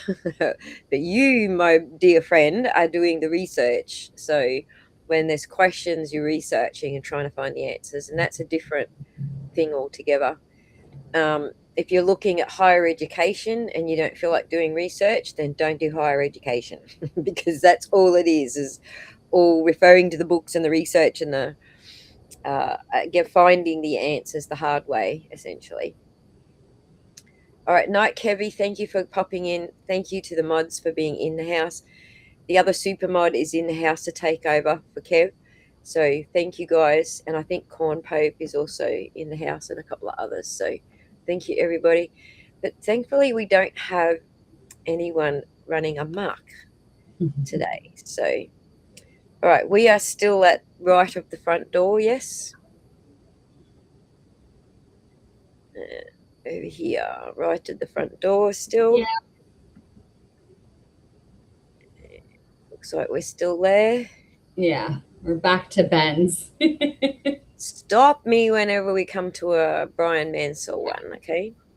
It's funny because on the Ring camera that points to the front door that has the picture of the Schrodinger's U-Haul, you can see this right in the center of that picture. So I'm trying to follow along on that. Yeah. The Schrodinger's U-Haul. So there were when you go through, so the doors that you see with the U-Haul behind them, those were the entrance doors to that second address. The doors that you see Ben and I walk out of at that video, those are the doors to 3670. So if you put those two sets of doors in perspective, then straight back from those doors is where the store is divided. Yeah. With speaking of Schrodinger's U-Haul, can you email me the full picture? Because all we have here is your screenshot of the picture in the tiny little viewport of your phone. Yeah, it's a screenshot. Like you have the picture. It's in here. Right, but it's a screenshot of your phone. That's all you've got. Okay. That I will have to dig around for. Right. So that and Brian Mansell's a spreadsheet. Yeah. Those are the two things I'd like to get my hands on. I'd like to get into that picture if you've got a full picture of it. Yeah. I would like to be able to zoom in and like work out what else we can see in the reflection besides the U-Haul and other things. So like that. I'm almost certain that picture is a screenshot from the Ring camera recording. Right. And I don't think I have the actual Ring recording. I think I Right. just have the screenshot. But Right. I'll have to go through my file and see what I have. Right. I think it's just the screenshot, but I'm not certain. I'll have to go back and double check. All right. If you can, but the Yeah. spreadsheet's the main thing, because Yeah. I want to inventory the point of sales against Ben's spreadsheet, not the inventory sales against Bam's claimed spreadsheet. Yeah, Sorry, I Brian's can send you. spreadsheet. Yeah, because my spreadsheet and Brian's spreadsheet are the same. Yes. I can send you mine. And then I would also like to do a comparison between the one that they've entered as an exhibit and yours, because I'd like to see what they left out Yeah. or added in. I'd like to do like a data comparison on them. That would be awesome. But yeah, that apparently the locksmith guy is in that photograph where the U-Haul truck's in the background. Oh, then that is absolutely a screenshot from the Ring camera. Because I wasn't there when the locksmith showed up. Right. And for me, I only have that screenshot because I wanted to be able to prove that, like, if I needed it, I wanted the evidence that they changed the locks on me. I used to have the full Ring snapshot, like the 45-second Ring clip of Yeah. the locksmith. That is one of there were like 4 or 5 Ring videos that I lost in the move to Spain. My phone like did a weird thing where it was like you're out of space, and I thought I was clearing out my OneDrive of duplicates, and I ended up actually deleting all of my pictures. Oh no. Do you, OneDrive does backups, but don't they? Well, normally, like, I did not have the Amazon or cloud or any of those backups turned on. Thank goodness I was able to recover, because I thought we lost all of these. I thought we lost every from that night. Like half of 2024. And I managed to recover almost everything, but there were like 4 or 5 Ring camera clips that I still can't find. Every single day when I get the "Here's Your Memories" notification on like my Kindle and through my Google Cloud, my Verizon Cloud, I always open it up and, like, fingers crossed, the rest of them are there, because there's some audio that I would really love to have. She shouldn't need to subpoena them. It's her drive, so they do regular backups on the server end. Yeah, you can actually ask them. But Ring only saves it for a specific period of time. And by the time I realized I had lost it all, it was gone. And OneDrive do the backups of their server. Yeah. But it's probably a bit late for that now.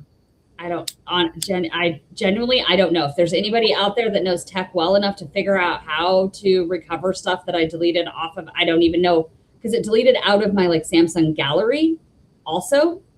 See, with OneDrive, I would be I think it's a bit late now, because it would have done more backups since then on their server.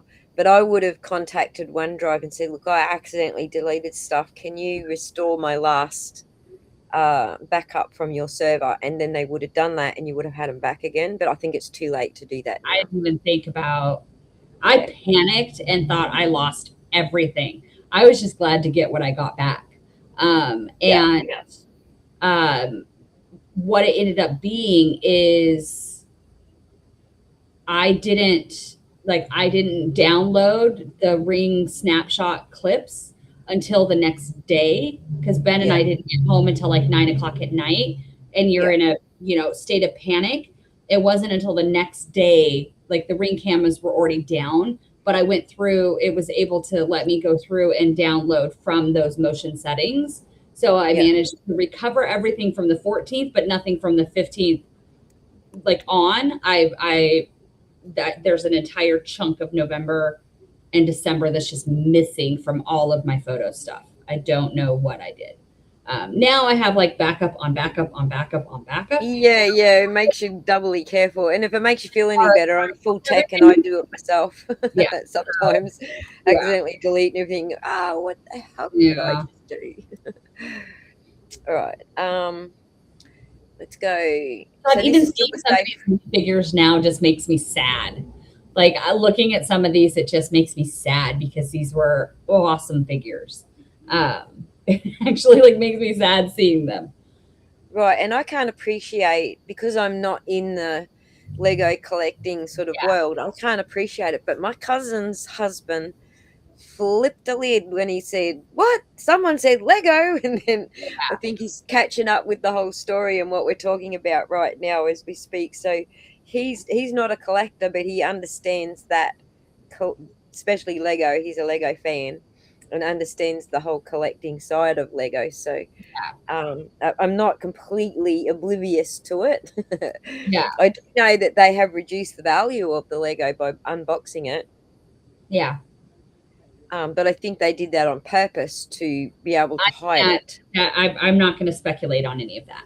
That's right. I think, Yeah. not Crystal thinks. But that's the only reason I can think of that you would unbox, because in the box in its original packaging is worth way more than So unpackaging. I will clarify. This is going to be like a you exclusive because CoffeeZilla, we actually talked to him about this, but it got edited out of that video. Because, and this is information that Brian was aware of, but that's not always accurate when it comes to the retail side of Lego. So there were hundreds and hundreds of battle packs. And some of them, like the Republic Troopers, the Kashyyyk Troopers, the Utapau Troopers, if you sell each of those, and so a battle pack is a little micro build, like a little ship, a little tank, a little something, and 4 minifigures. You can see them on this, like on this cart. There are some battle packs where there were 30 battle packs, and each of those 4 individual minifigures sold by themselves, like the value of the 4 individual figures by themselves is worth more than the set itself. Mm-hmm. And so because there were so many, there were battle packs that we cracked open and sold individually. Because sometimes you have a $60, $70 battle pack that doesn't sell because somebody wants just one trooper, like just one Mandalorian sentry, or just one Republic or Utapau trooper. So those would come through, like sell out like crazy. Yeah. And so we had a stack of the instruction booklets and the build from the set in the back on an actual bookshelf that I was going to go through and put in that inventory when our thing came to an end. And the store was going to purchase those sets from Brian. So when CoffeeZilla is going through and trying to identify the missing sets, there's a bunch of those battle packs that I know where they went because they got cracked open and put in the case. Yeah. But they weren't on that spreadsheet because the store hadn't bought them, like reconciled that yet. But explaining that, CoffeeZilla ended up like editing that whole part out.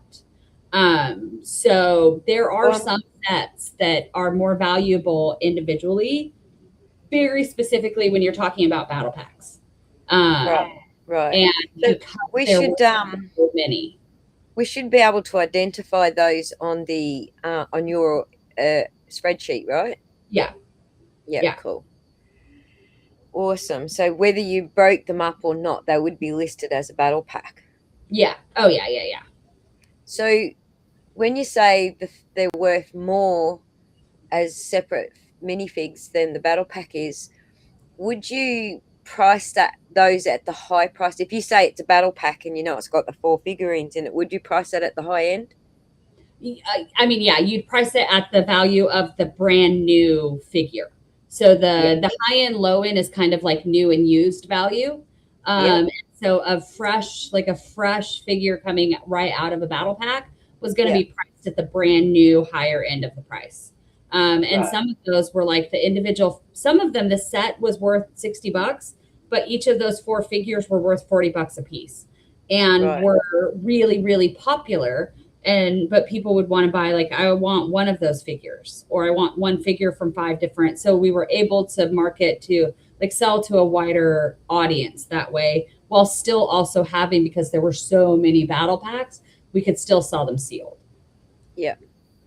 Fair enough. I follow now, so that will help me when I'm going through So the. that back picture was in that back safe room. And like, as far as those figures, some of them were from Brian's and some of them weren't. That's one of those, like, some were, some weren't. So just look for the tags. Like Yeah. the Uncle Owen was one of Brian's. The light up Luke is not. The Watto was not. The Bail Organa was not. The Django was not. The Amidala was. I can't remember his name behind Amidala. So when we see the yellow sticker on the thing there, that's not marking Brian's. No, that's just our price sticker, our price tile. And then sometimes we would run out of the price tiles. We only had like a certain amount for each value. We would use like the pricing gun and put the white sticker over top of it. Yeah. All right. And if you zoom in on that white tag on the figure on the very right there, those are hard to see because it's a white background. Yeah. But if you zoom in on these, you can see more of them. Yeah. Look, that one's got a white tag. I don't know if it's him or him. But there is a white tag. It does have a white tag. You can see the white tag. Yeah. That isn't that an Abe's Odyssey character, and that's a Star Wars character? No, so Watto is the Watto, that blue figure, that is Watto. He is a Star Wars figure. Oh. Yeah. It looks like a I can't remember what they're called. Yeah, but I'm following you. Yeah, no, he was helicopter above them. I'm not even going to try to. I don't remember which episode. But he was exclusive. The reason why his value was so expensive, he was exclusive to one set. And so that's why that mold, that figure itself, was exclusive to one set. Was like a very valuable figure. Like the Uncle Owen in the back, the figure with the gray hair. Also like a fan favorite character, because it's like, it's Uncle Owen, right? But he only appears in one set, or at the time only appeared in one set. I think he's come out since then in one set. And like, that was going to be my next question about which ones were limited items too, because those are the worth more, aren't they? The Queen Amidala only came out in one set with the dress. With that with her crown and that formed skirt. She only came out in one set. Right. Who's played Abe's Odyssey and knows which character I'm talking about? The ones with the little helicopter. Somebody in the chat. Somebody in the chat. I can't remember what they're called, and I should know because I'm still playing the damn games. So I should know it. Right. Did I mark that one? I did.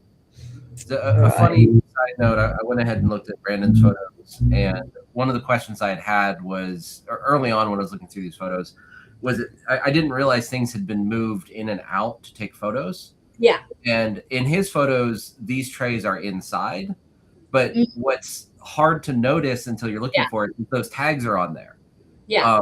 So you can see the tags in his photos as well. I pulled all of those because we put those in those safes on the shelves on top of the boxes. So I pulled them all out because it was too dark inside to get a good picture.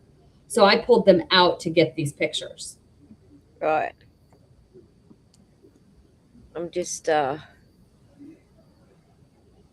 going by memory here, but that's the safe room, and the ones that are tagged are Brian's, right? Yeah. Some of them Brian, some of them not. Yeah. And then back up to it's so interesting it's so funny going from the $5 city truck to the $250 star, like back and forth between these images. What I found interesting is, because this is in time order, so what this shows us is that you're in one room doing that room, and that Ben was in another room doing that area. And it corroborates what you'd already said without you knowing we were going to put them in time order like this. Yeah. If that makes sense. So yeah, no, absolutely. Because we had never compared them based on timing. Yeah. There was a lot of corroboration with things that you had previously said Yeah. to the way that they were laid out, and that Brandon it was Brandon was actually following you around the store, like that was something you'd said in another interview. Yeah. And this basically proved all of that. So yeah. So this is back in the safe room, and this is inside the safe. Like you can see the shelf of it, and you can see the like the side behind it. So yeah. So this is inside that cabinet. And then I mean you can also see like the ones that have the tags. Some of them are from Brian's collection, some of them aren't. Rightio. Well, we'll count whatever we can find with a tag on it for those. Well, and if there's a tag on it, it'll match up to the inventory. And I'm sure there are people that can do that, like they can identify so that figure. That number on the box there, that's what you were putting on the tags, right? No. Yeah. So those are two different things. So that 75058, that is a set number. What was going on the tag was the figure number. So if you go onto Bricklink, each figure is identified with its own unique number. And so is that a Lego issued number? Yes. Yeah. So every Lego piece has a part number. Every single Lego brick has, with the exception of some really old, has a designated part number. So individual minifigure parts have their own identifying number. All of the Star Wars figures, it will start with SW, and then first one starts at 0001A, which is a battle droid, and then 001B, which is also a battle droid, and then just goes from there. Gotcha. So what was on those stickers was the minifigure number themselves. So this is again back in the safe. You can see the set. I tilted it like up this way so that I could fit those and get all those pictures.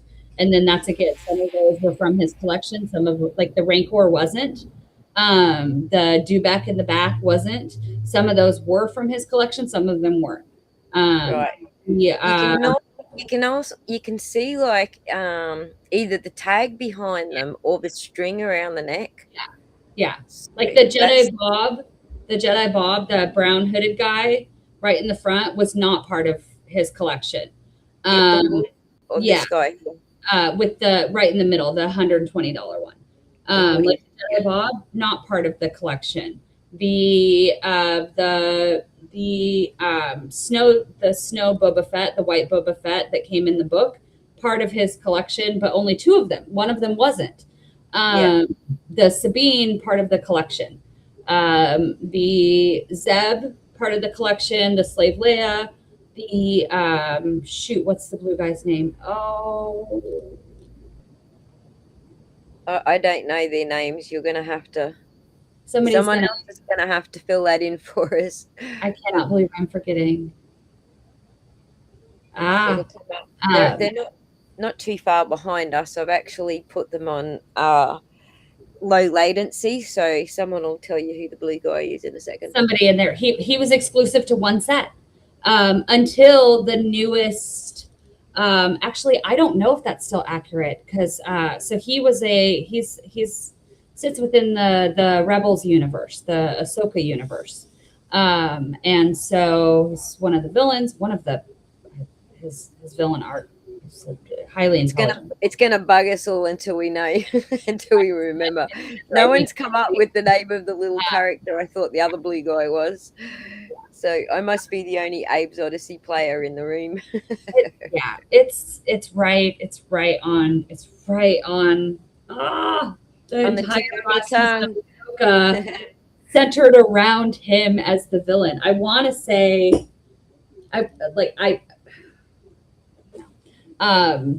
that is back to this front room, the right of the front door. Yeah. So this is where the bulk. Yeah. So this is where the bulk tables are. Yep. And so it's on the other side of that window where you will eventually see the U-Haul truck. So there were, oh Lord, I don't even remember how many bulk tables we had now. 1, 2, 3, 4, 5. I think like 6 bulk tables in like an L facing the windows and then coming this way. So yeah, you can actually see like a little tiny corner of that U-Haul in that last picture. So how do you stock those? Are they just from Lego itself or No, secondhand parts? that would people would bring in just loose Lego bricks, just selling like loose bricks. If you go back up a little bit, this will help you with spacing. That one right there. Sorry, down one more. So they go from there, and then there's one beside that, and sort of But in the a next row. down, you can see the lock right there. That was the entrance door for the second address. Okay, so this is what I think. Yeah. This is what I think the U-Haul photo has is the locksmith by changing that lock. Yeah. And so if it was the U-Haul photo, it was definitely the ring footage. And I don't think I have the footage itself. I just have the screenshot of the footage. Right. One thing Ben didn't get pictures of because he didn't know to take pictures of is those curtains, those around the sides of those are there because under each of those tables were tubs full of sorted bulk that we would use to replenish those tables. So these are double tubs, really? Yeah. So there's the table. Holy shit. And then underneath there were totes with more sorted bulk that was ready to go out and be sold. There you go. Holy Hannah, because you had a lot of stock in there. Yeah. And then this would have been, you can actually almost barely in the top right corner, you can see the dividing line between the two addresses. Right. So this table would have been like, here's the front, those windows that we just saw in the parking lot, and then the bulk table's right here, and then that table would be right here, and then the party room right behind it. So this was kind of like a table where we had laid out. What is that? That room's the second address, right? It's part of the second address. I generally would refer to it just like as it was the bulk area. I don't know how you want to refer to it, but that was a table where we had those like the Go Figure displays laid out, some of the books and stuff and that just kind of, it changed depending on inventory. It was just kind of an extra display thing. But this is still to the right of the front door. It's all to the right, but yeah, it's all where the bulk was collecting. So this was also to the right. I'm going to leave it at right of the front door, and then we'll try and work out how to lay that out. We've got a map. Thank you, Strong Leg. Love you too. Thanks for dropping in, and have a good sleep. It's illegal to impersonate a process server. All right, the chat's having their own conversation over here, so I'm sure Pun will let me know if there's something come up that I should put up on the screen or ask Chris. They did figure out the name of that character. It's Grand Admiral Thrawn. Yes, Thrawn. I'm sorry. Thank you. Please don't excise me from the. So yeah, that was the same. Longer image. I appreciate the follow-up comment, Admiral Prawn, but I think that would have been a calamarian. There you go. Thank you guys, whoever contributed. Grand Admiral Thrawn. Yeah. Gotcha. Who makes an amazing villain. He is and nobody has come up with who they think the little character it looks like is out of Abe's Odyssey. I can't think of their names. If my son was awake, he'd be onto it. He'd be like, I know those are blah blah, Mum. All right. This has got a yellow sticker on it. We've also got a whole row of them, which I think you do in the next photo anyway. This is back. Like this is back in the safe room, inside that locking, like inside that cabinet. Yeah. And so all this bottom shelf is Brian's as well? No. Okay, just the ones with Oh, stickers. yeah, Omo. I can actually identify, if you go down a little bit, exactly which ones aren't Brian's. The bottom of that, there is a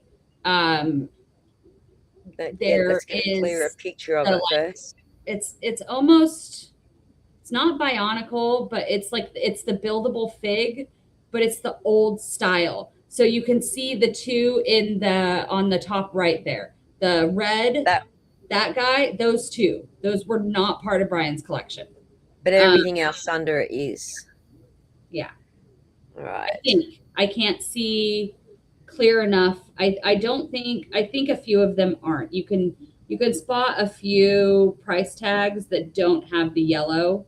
So there were a few here and there mixed in, but it's mostly because like those two buildable figs, they were on the shelf. I pulled them off of the floor, the sales floor that night.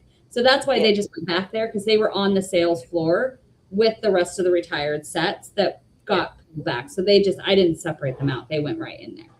Yeah. All right. It's weird what I remember from that night.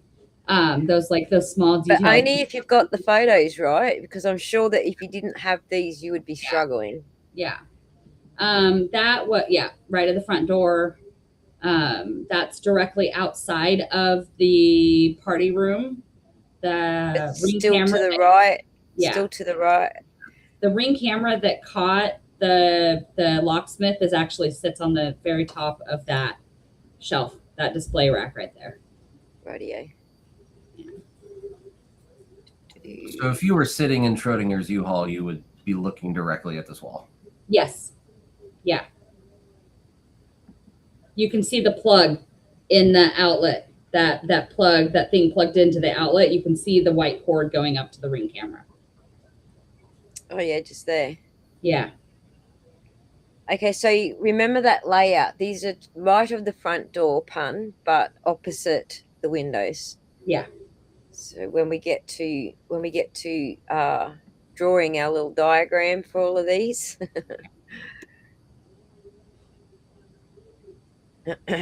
I'm trying to keep each of the names similar to each other so we can group them later. So we have that lot goes in that room and that lot goes in that room. So if I name them all differently, it's going to be too hard to group them. Thank you for the super chat, Erica. And the question, you don't know the power of the internet? No, we do. I've become very aware of the power of the internet at this point. It is great. Our attorney is a little she's got the Kaiser police reports now without having to Freedom of Information Act or request them. So it's been kind of great. And I gotta shout out the BAMMAP right now, because their 100th update on there was like perfection. It was, I quite enjoyed your choice of your 100th episode, your 100th update, and our attorney appreciated that as well. Yes, thank you, Michelle. Sleegs. I couldn't remember the name of it for the life of me. There's sleegs and slogs and all sorts of things, but these ones were sleegs, and they looked just like that little blue guy, but instead of wings, they had a little helicopter and machine guns. Yeah. All right. Let me go back to the super chat just to revisit that. I'll tell you who didn't know the power of the internet is Bam. We, however, on the internet did know our power. How many days are we into the 3 to 5 days? Right. It's months now, isn't it? It'll blow over. It'll all go away. No, and the thing that I think they didn't count on is that everyone's looking for this little project to sink their teeth into. And we've, like I said previously, we've all got our own lanes. Mine's data, Rosie's is research, and people on her team or that she works with on the BAMMAP are also statisticians and lawyers or studying lawyers.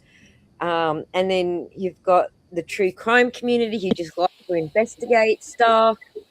I mean, they just didn't realize they were up against the whole freaking world at You that brought point. you brought the Lego fandom, and I've said this before, the Lego fandom and the Star Wars fandom together, but then you also brought in like, oh, let's True- like bring true down crime. corruption, Yep. and police corruption. So like you Yep. could not have created a better Venn diagram of how to make something go viral. If How to make something last 4 to 5 days and Yeah. have the whole world investigate you. Is this a good time to take a quick? I know we're live, but I also desperately need to take a quick restroom break. I do too. So we're gonna Okay, goodness. throw it to pun with the comments and stuff for 5 seconds. So good thinking, Chris. I am so sorry. I'm gonna because it's been I right before this I was recording a different podcast, and so then it was like a quick break. Clearly not long enough because I forgot to use the restroom in between that time. So That's all right. I'm drinking coffee, so I got to do the same thing. So I've been drinking water all day because I'm talking all day, and it's caught up on me. So I will be back momentarily. Okay, me too. It's up over to you, Pun, for 2 minutes tops. Oh, I am prepared for such an occasion. I am reading from the book. I thought about going on an all almond diet, but that's just nuts.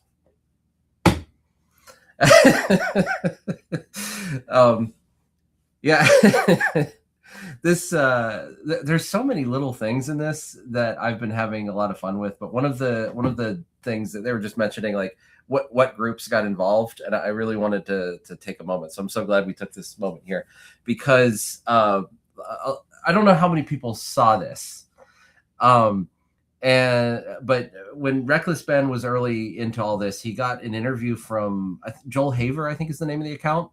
Well, the D&D folks know who that is, because he did that that, you know, first time you play an RPG, second time you play an RPG, and then a bunch of other like RPG stuff. So the D&D group did get in.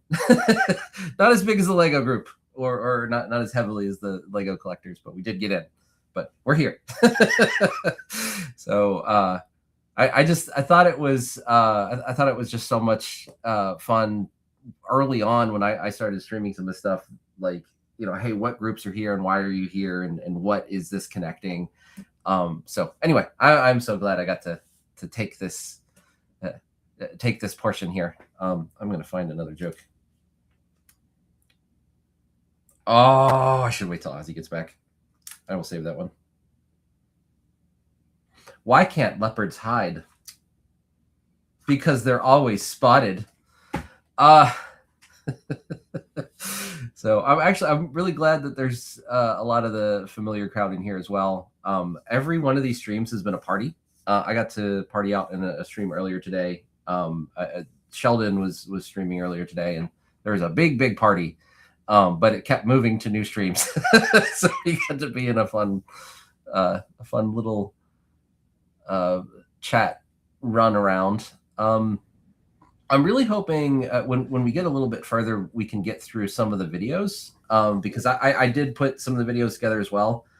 And so watching them in order, you can actually kind of watch people walk around the store to some extent by watching where their photos move to. So I'm really excited for that part.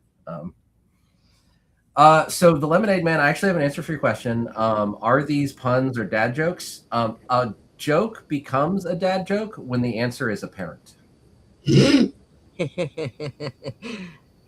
Thank you for the $5 super chat, Erica. I want that as a thumbnail with Beta pointing at Bam. Good on you. And a $10 super chat from Mercurial. A bio break. That's a great term for it. I did save one of my terrible jokes until you got back. Why don't banks allow kangaroos to open accounts? because they bounce checks. I don't know. Yes. That was a wild guess. I'm sorry, I ruined your punchline. Oh no, that's totally fine. Actually, what was the other one? It's what? Okay, why did the bank repossess the Tower of Pisa? I can't guess that one. Because they had a lien on it. It's funny. All right, back to you. People respect me, god damn it. I'm a serious businessman, not a joke. The comedic intermission. Nice. I have my absolute favorite terrible joke. Ben likes to pretend like he hates dad jokes, but it's like he secretly enjoys them. And making him like roll his eyes and groan is one of my favorite things. My absolute favorite joke though is the one that like it won over my stepson when shortly after, because Ben and I had been dating for like about 6 months before I met Noah. And I'd heard this joke and I was saving it for the right moment. We were driving home in the car one day and he like snort laughs in the back of the car after I told it. And then from then on, he was like, okay, yeah, this is fine. It's just my favorite joke.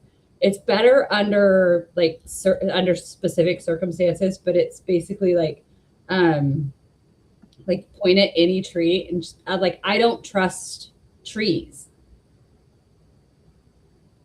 because they're all a little bit shady. Oh. That's my favorite terrible joke. My favorite terrible joke, and I saved the awful ones for the grandkids because they actually laugh at them. Everyone else is like, what? My favorite joke was, how do you get Pikachu on a bus? Your Pokemon. All right. I've got the worst joke you guys have ever heard. Hold on. Oh no. Ben's gonna be so sad he missed all of this. What does Popeye eat for breakfast? Spinach? No. Eggs. Hey.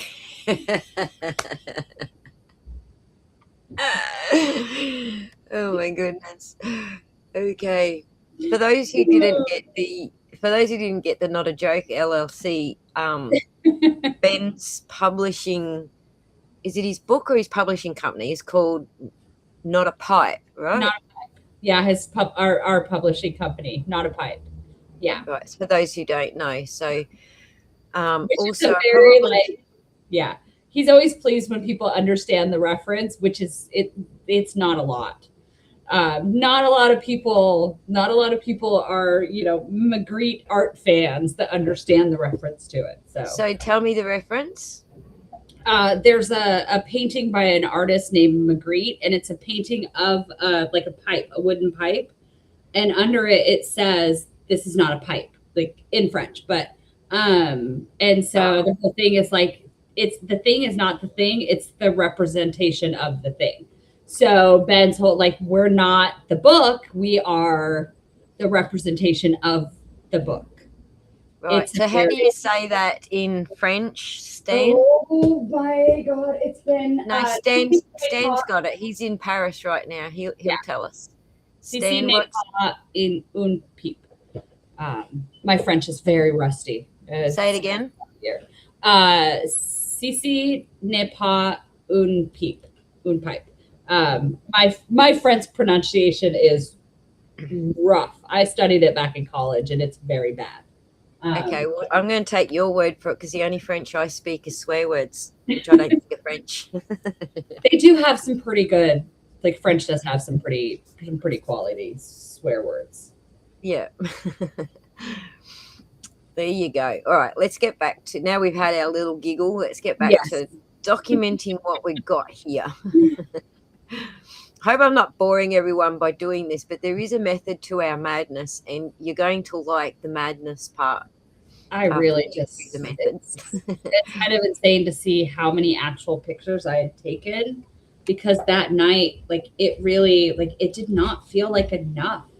But it, you know, did not feel like I was getting enough of the pictures. And now going back and seeing them, it's really just kind of insane, the sheer volume of them. Yeah, that's it. This is not a pipe. Yeah. Thank you, Stan. Whoops. Yeah. All right, so we are in this one. I think we hear noises. No, we're not yet, but we're getting close to where we hear noises. But these two here are obviously Brian's, but Yeah. this whole bottom shelf, that's what we were just looking at in the previous one, right? Now I'm not certain. It's Let me go very, back to the previous one. yeah. I don't know if it's the same. Bottom shelf here. Okay. I was just like, I'm not sure if it was like, if it's the same cabinet or if it's a different one. And I can't. Looking how that one's packed. Oh yeah, okay. You do see the red. You can just barely see the Republic trooper. Yeah. Yeah, that looks like it's the bottom shelf. The shadow trooper. Shadow trooper. You had moved some of the top shelf around to take Yeah. photographs of them. Yeah. Yeah. Come on. Come on. Here we go. All right. What we were trying to do, just doing some of this, is trying to get the last picture was better, but trying to get some of the numbers from the shelves that weren't photographed very clearly in other pictures. So, all right, we've got this one. And some of them I can identify by picture, like by the box itself. Yeah. Like that 4501, there are two of those. But they're two distinctly different sets. It's like one of them is specifically the blue box. There are only a couple of sets that Lego used that particular light blue on the box. And so that set and the other set, they are the identical set. Every piece is the same, except the box is a different color, and it's very specifically like an anniversary blue box edition. So it's $50. Like its value is $50 higher because that color. Interesting. The Cloud City The set, things you learn. same. The Cloud City set is also that same light blue. That's not a color that they used in their branding in their boxes. It's more of a dark blue. Interesting. So it's actually like the blue box. So when they did special editions like anniversaries and stuff like that, they did give you some sort of visual reference to understand that they were different too. Yeah, usually yes. Usually they'll be like it'll have like a 50th anniversary or whatever anniversary. This is, I don't know, like this is directly in front of the front door. Like not like right in front of it, but direct line of like pathway from the front door. So it was like right in the middle of the store. Front door. I don't know how to. No, front door will do as long as it's got the word front in it, then we know it's that area. So yeah. All right. This will be directly across from like the minifigure cases. This is in the 3670 set part of the store. So you've got the U set wall, the minifigure cases on one side to the left of the front door, and then you've got the new in box shelving to the right of the front door. all right, we'll leave it at right of the front door, and then that's opposite the windows where you can see the U-Haul, correct? Yeah. This wall, not opposite, no, this is a different wall. This wall is where the dividing line for the two addresses is. This wall itself is that separating wall. So on the other side of this wall is what? The birthday party room. The party room. Gotcha. Yeah, right on the other side of that wall. Right. So take note of that pun. This will be a little bit, it'll be a little bit clearer as we get to other pictures and other videos. This is the very end. So these empty spots, this was a certified set. Remember earlier I was talking about certified sets, and sometimes they don't come in their original box.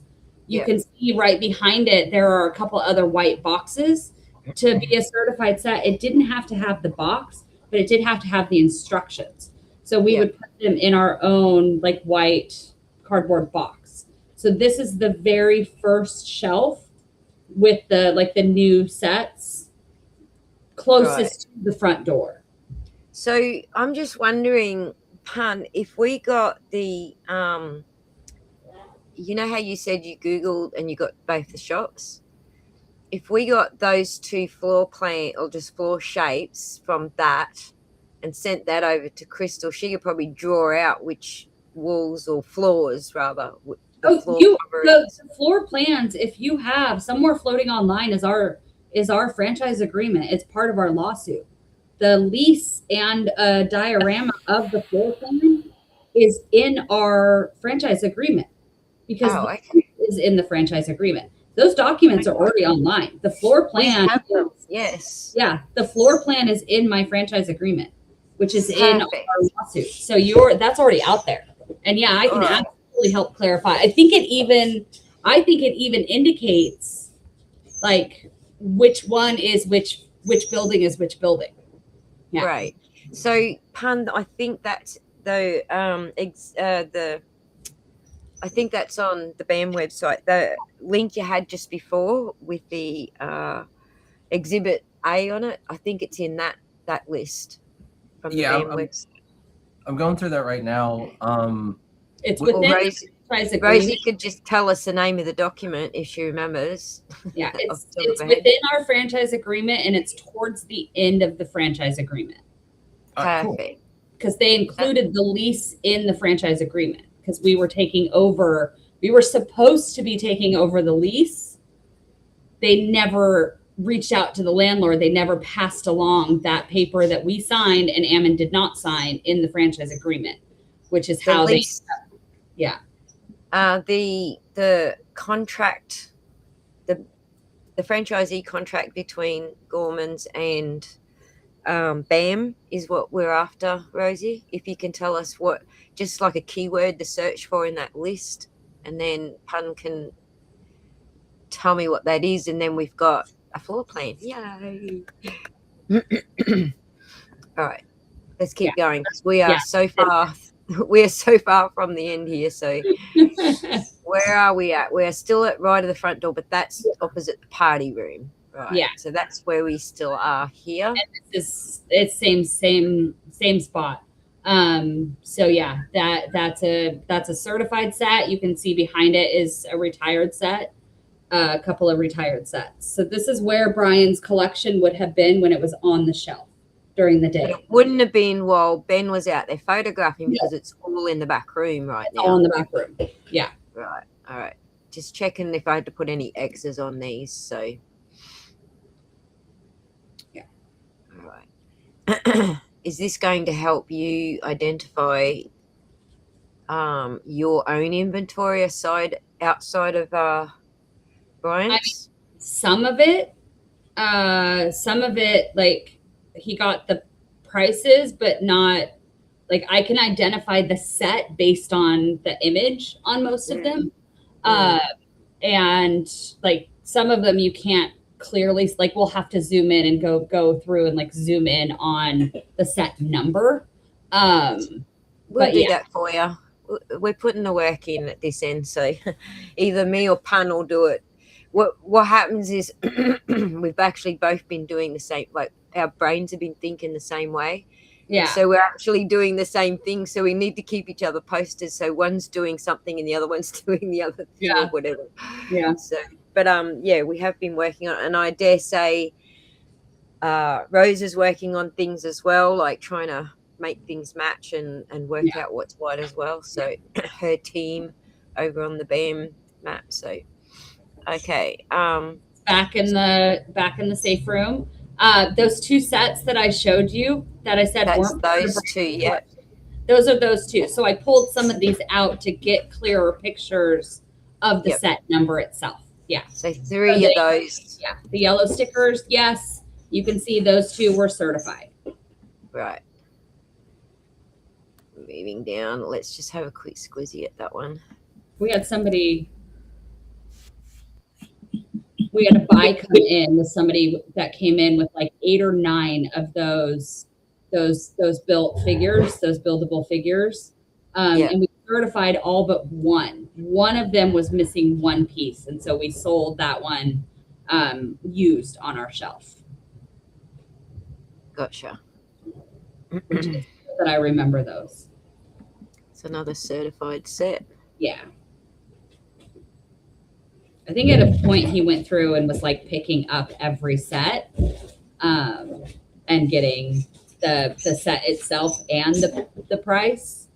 I can actually hear Brandon scolding him in one of your 2-second snippets, going like, "Move it along now." Wow. Hey, stop. Mary, no. Look, we're nearly at the end. We are almost there. I know this is the same room because I can see the thumbnails, but you guys might not be able to. But yeah, so he was really trying to get the prices, which is good because, you know, a year and a half later, prices have changed. And they'd be worth more now, wouldn't they? Some of them, yes. Some of them, no. It's really difficult to tell.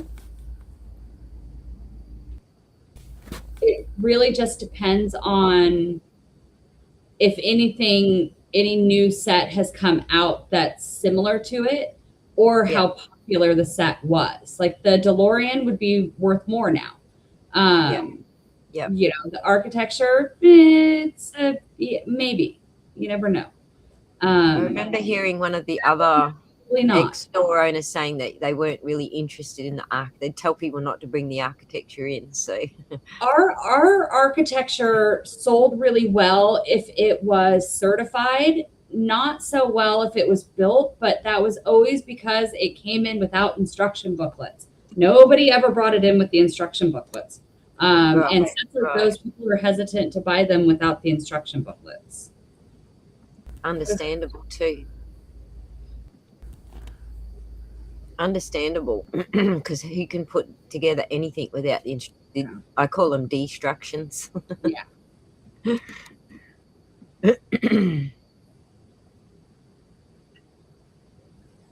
Right. So you've got quite a few certified sets. And that was really just like sometimes the entire week would be spent, or 2 weeks would be spent just certifying sets, because we'd have way too many used sets and no room to display them. So sometimes a used set would sit on the shelf for months and not sell. So I would spend a week, we'd pull them down, certify them, and then they'd sell. Yep.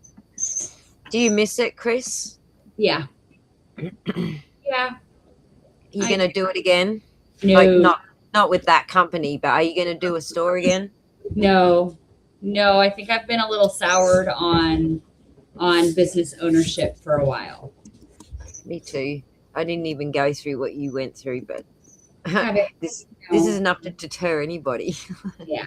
I think I've probably kind of, for a little while. I don't think I'll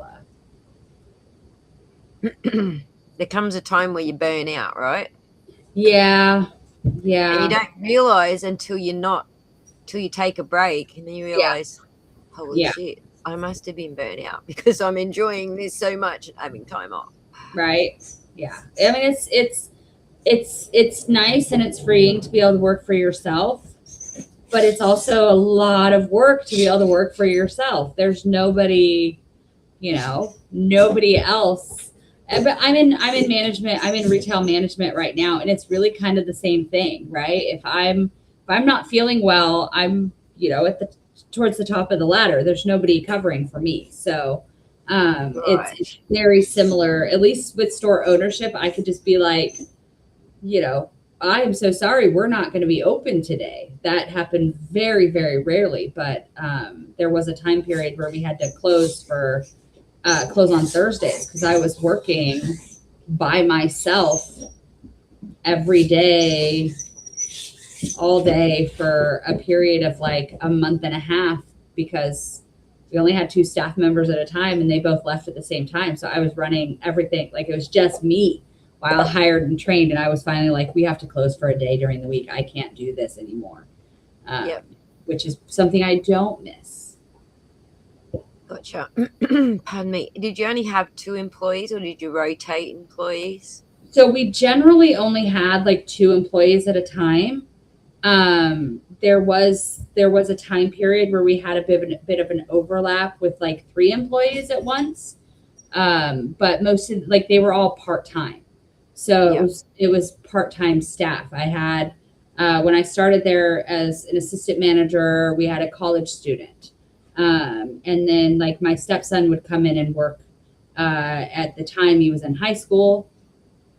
Like my daughter would come in and work part-time. Yeah, so there's the poly bags. And those are not Brian's. Those are the ones that you got in separately.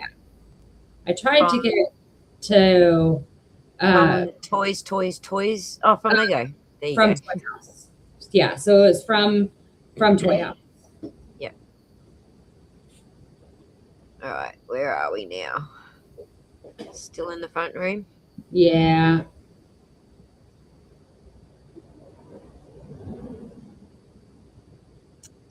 Yeah. I tried to get the pictures. We had a ton of the poly bags. That was when I realized it was you operating this camera. Yeah. So, we're almost there, guys. And then we can let Chris go to bed. I'm pretty sure these are just copy paste now, aren't they? We'll just make sure. There's no other rooms we haven't done yet, is there? No, there's the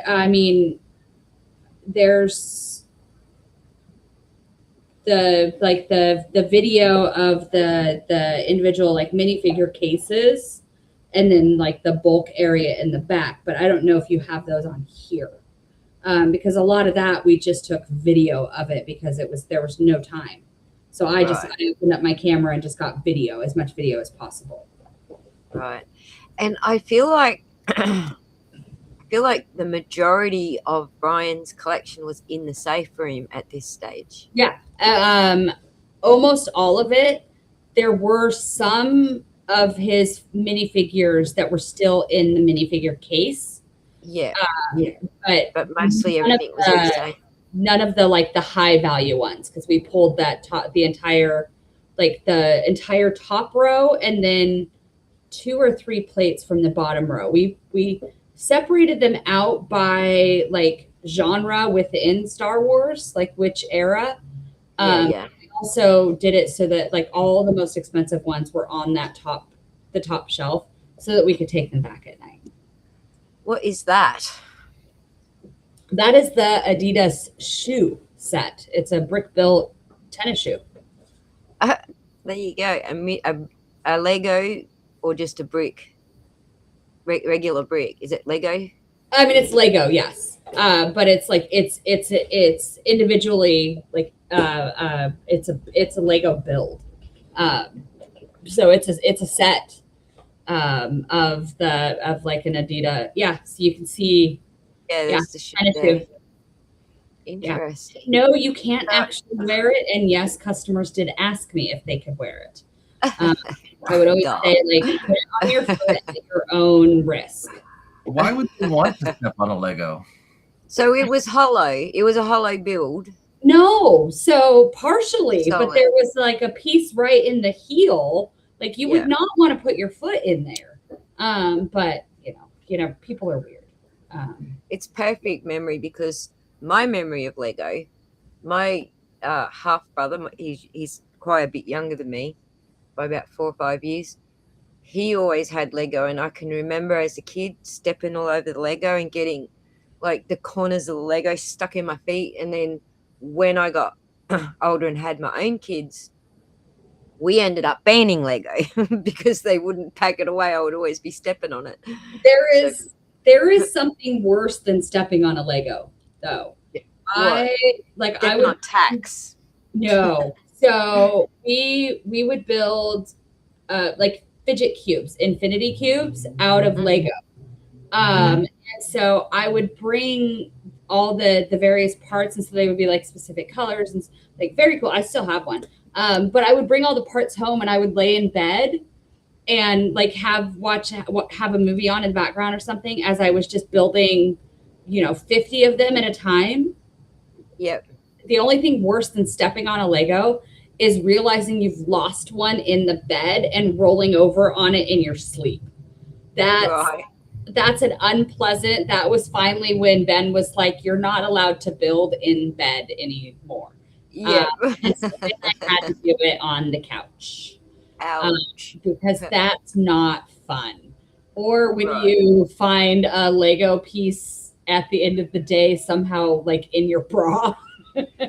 I don't quite know how it happened. That's always the worst part. I can't say I've ever had that problem. I hate when that happens. Yeah. I used to share a bedroom with my half brother, and he used to snore. As he got older, he started snoring, and I used to like reach into the Lego box and just toss Lego at him to make him like turn over or something, so that I couldn't hear him snoring. I mean, you're nicer than me. I just give Ben a little shove or a little kick. I'm not very nice about it when I get woken up in the middle of the night. I don't. Well, I'm not very nice about it either, but we're in separate beds across the room from each other. Yeah. So it was only a very short period. I think it might have even been just like a sleepover or something that we were in the same room like that. But I do remember tossing Lego at someone snoring. So it might not even been him, but I know it was his Lego. Oh my goodness, we still haven't made it through the certificate. He took so many pictures. He did. And you know what? I'm just going to not tag those just for now because I can see in the thumbnails which room he's in. Yeah, we're almost to the end of the. Oh, hey, there's the. Right. So previously you had said something about them not inventorying, but I am absolutely certain that's what he's talking about here. So I can. Sorry. What did you say? No, I didn't hear it. Oh, I'll do it a little louder. Let me try and adjust the volume on this window by itself. See if this is better. What's what and less likely that this is. He said, "What's what and less likely that this is." So he's talking about we'll inventory it, work out what's what. I don't know because he's on the phone with somebody. True. And I believe at that time he is on the phone with Kai, but I'm not certain. Right. But this can help. This picture actually kind of works to help lay out the layout of that room. Yes. Because you can see the door. So. What's what? Yep. And less likely that this. So before, all we could see was just a little on the end of the door. And I had my previous perception off. I was looking at the room from the wrong angle. So the shelves that we looked at earlier that had the bags of the minifigures on them. Yes. That shelf would have been directly to Brandon's left. On this side, yep. Yeah. And then I am standing like opposite. So the safes are here as well? No. So there would have been that wire shelf that had those bags of figures on them to his left. Right behind me, so you can see this it's kind of white. I've seen it. You can see this kind of white on there. That's the other corner of the room. That's the opposite wall that meets with the Tan Republic next door. So on that side of the wall, that's where we saw the shelf that had those poly bags. Yep, those are called French cleats. Those shelf types are called French cleats. You can clip a shelf into it. Yeah. Yeah. So then there was that shelf where we saw the box of poly bags, and then right next to that, one of the safes. And that's then behind you is the other two. That's on the wall that's attached to the Tan Republic. On the other wall behind me that faces River Road, that's on the street side, those are the other safes on that wall. Yeah. So that's how that room was oriented. You following that orientation, Pun? And Yeah, I Because think I'm going to be relying on you very heavily when we come to sorting out the orientation. Because I'm a bit like Crystal. I'm a little bit spassy when it comes to. right under his arm in the background, that's my office. You can see inside my office. Yep. It's directly across from the staff room. Yeah. That's what I was about to ask about. If you could zoom in there, that kind of looks like the security monitor. Yeah, that's the Lorax, but that's the hardwired Lorax monitor that corporate put in before I ever came to work there. Yeah. Lorax, eh? Yeah. It's the one that corporate had access to. That have sound? No sound, no audio, just video. I thought the Lorax speaks for the trees. Not that I don't know if it. I mean, I understand the reference.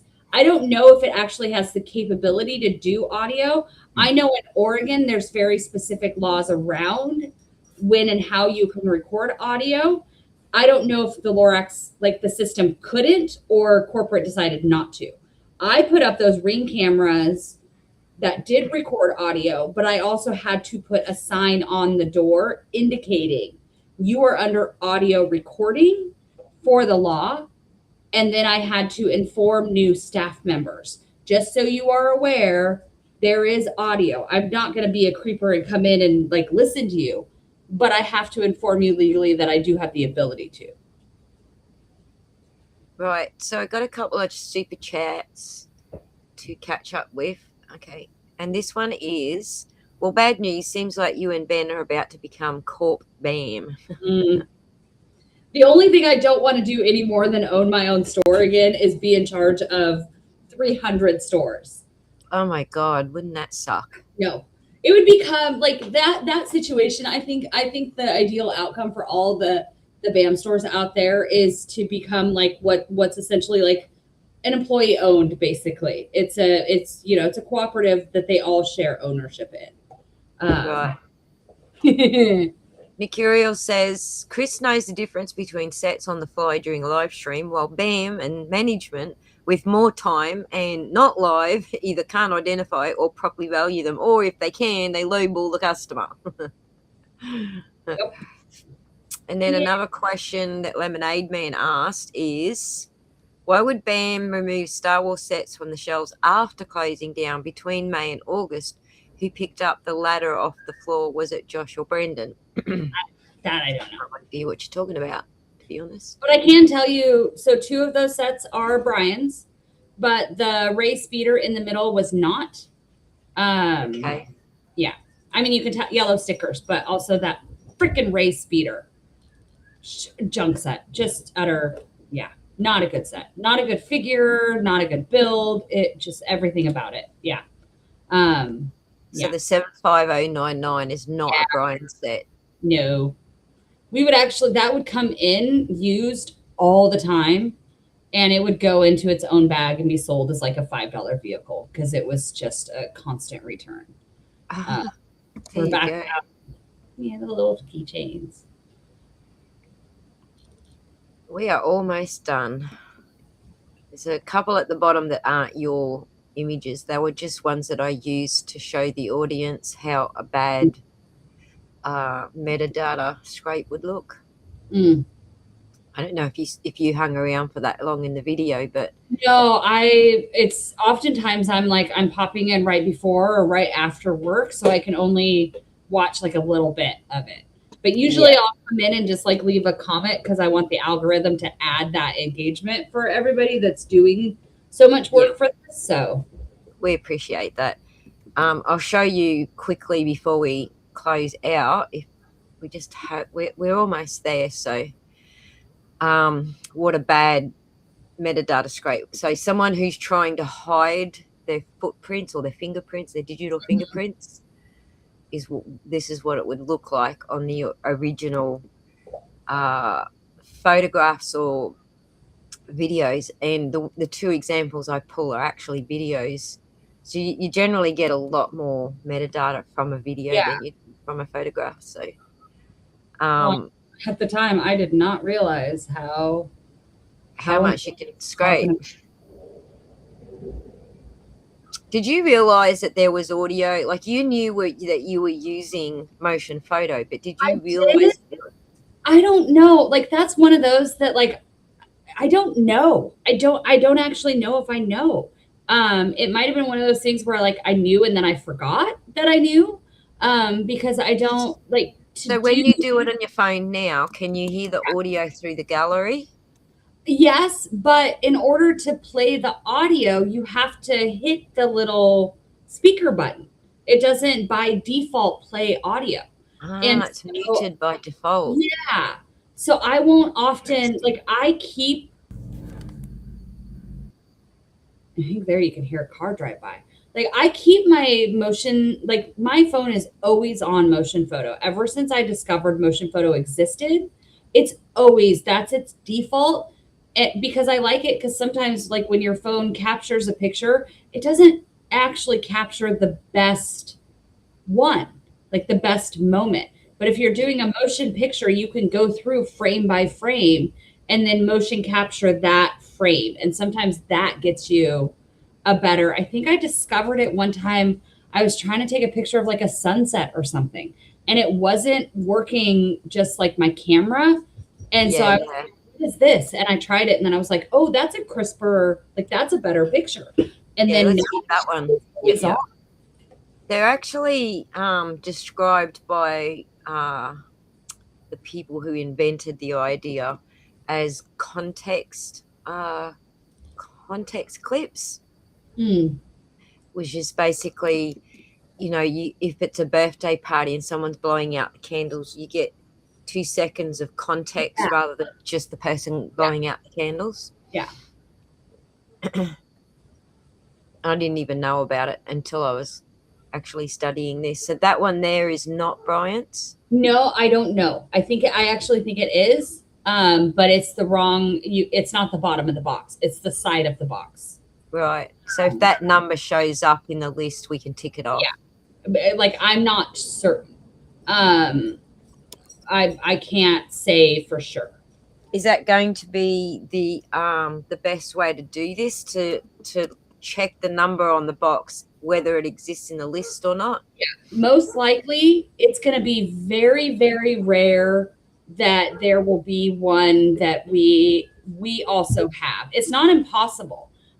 There were some that we had ones as well, but that would be a good indicator of whether it was one and I just didn't get the number or not. Right.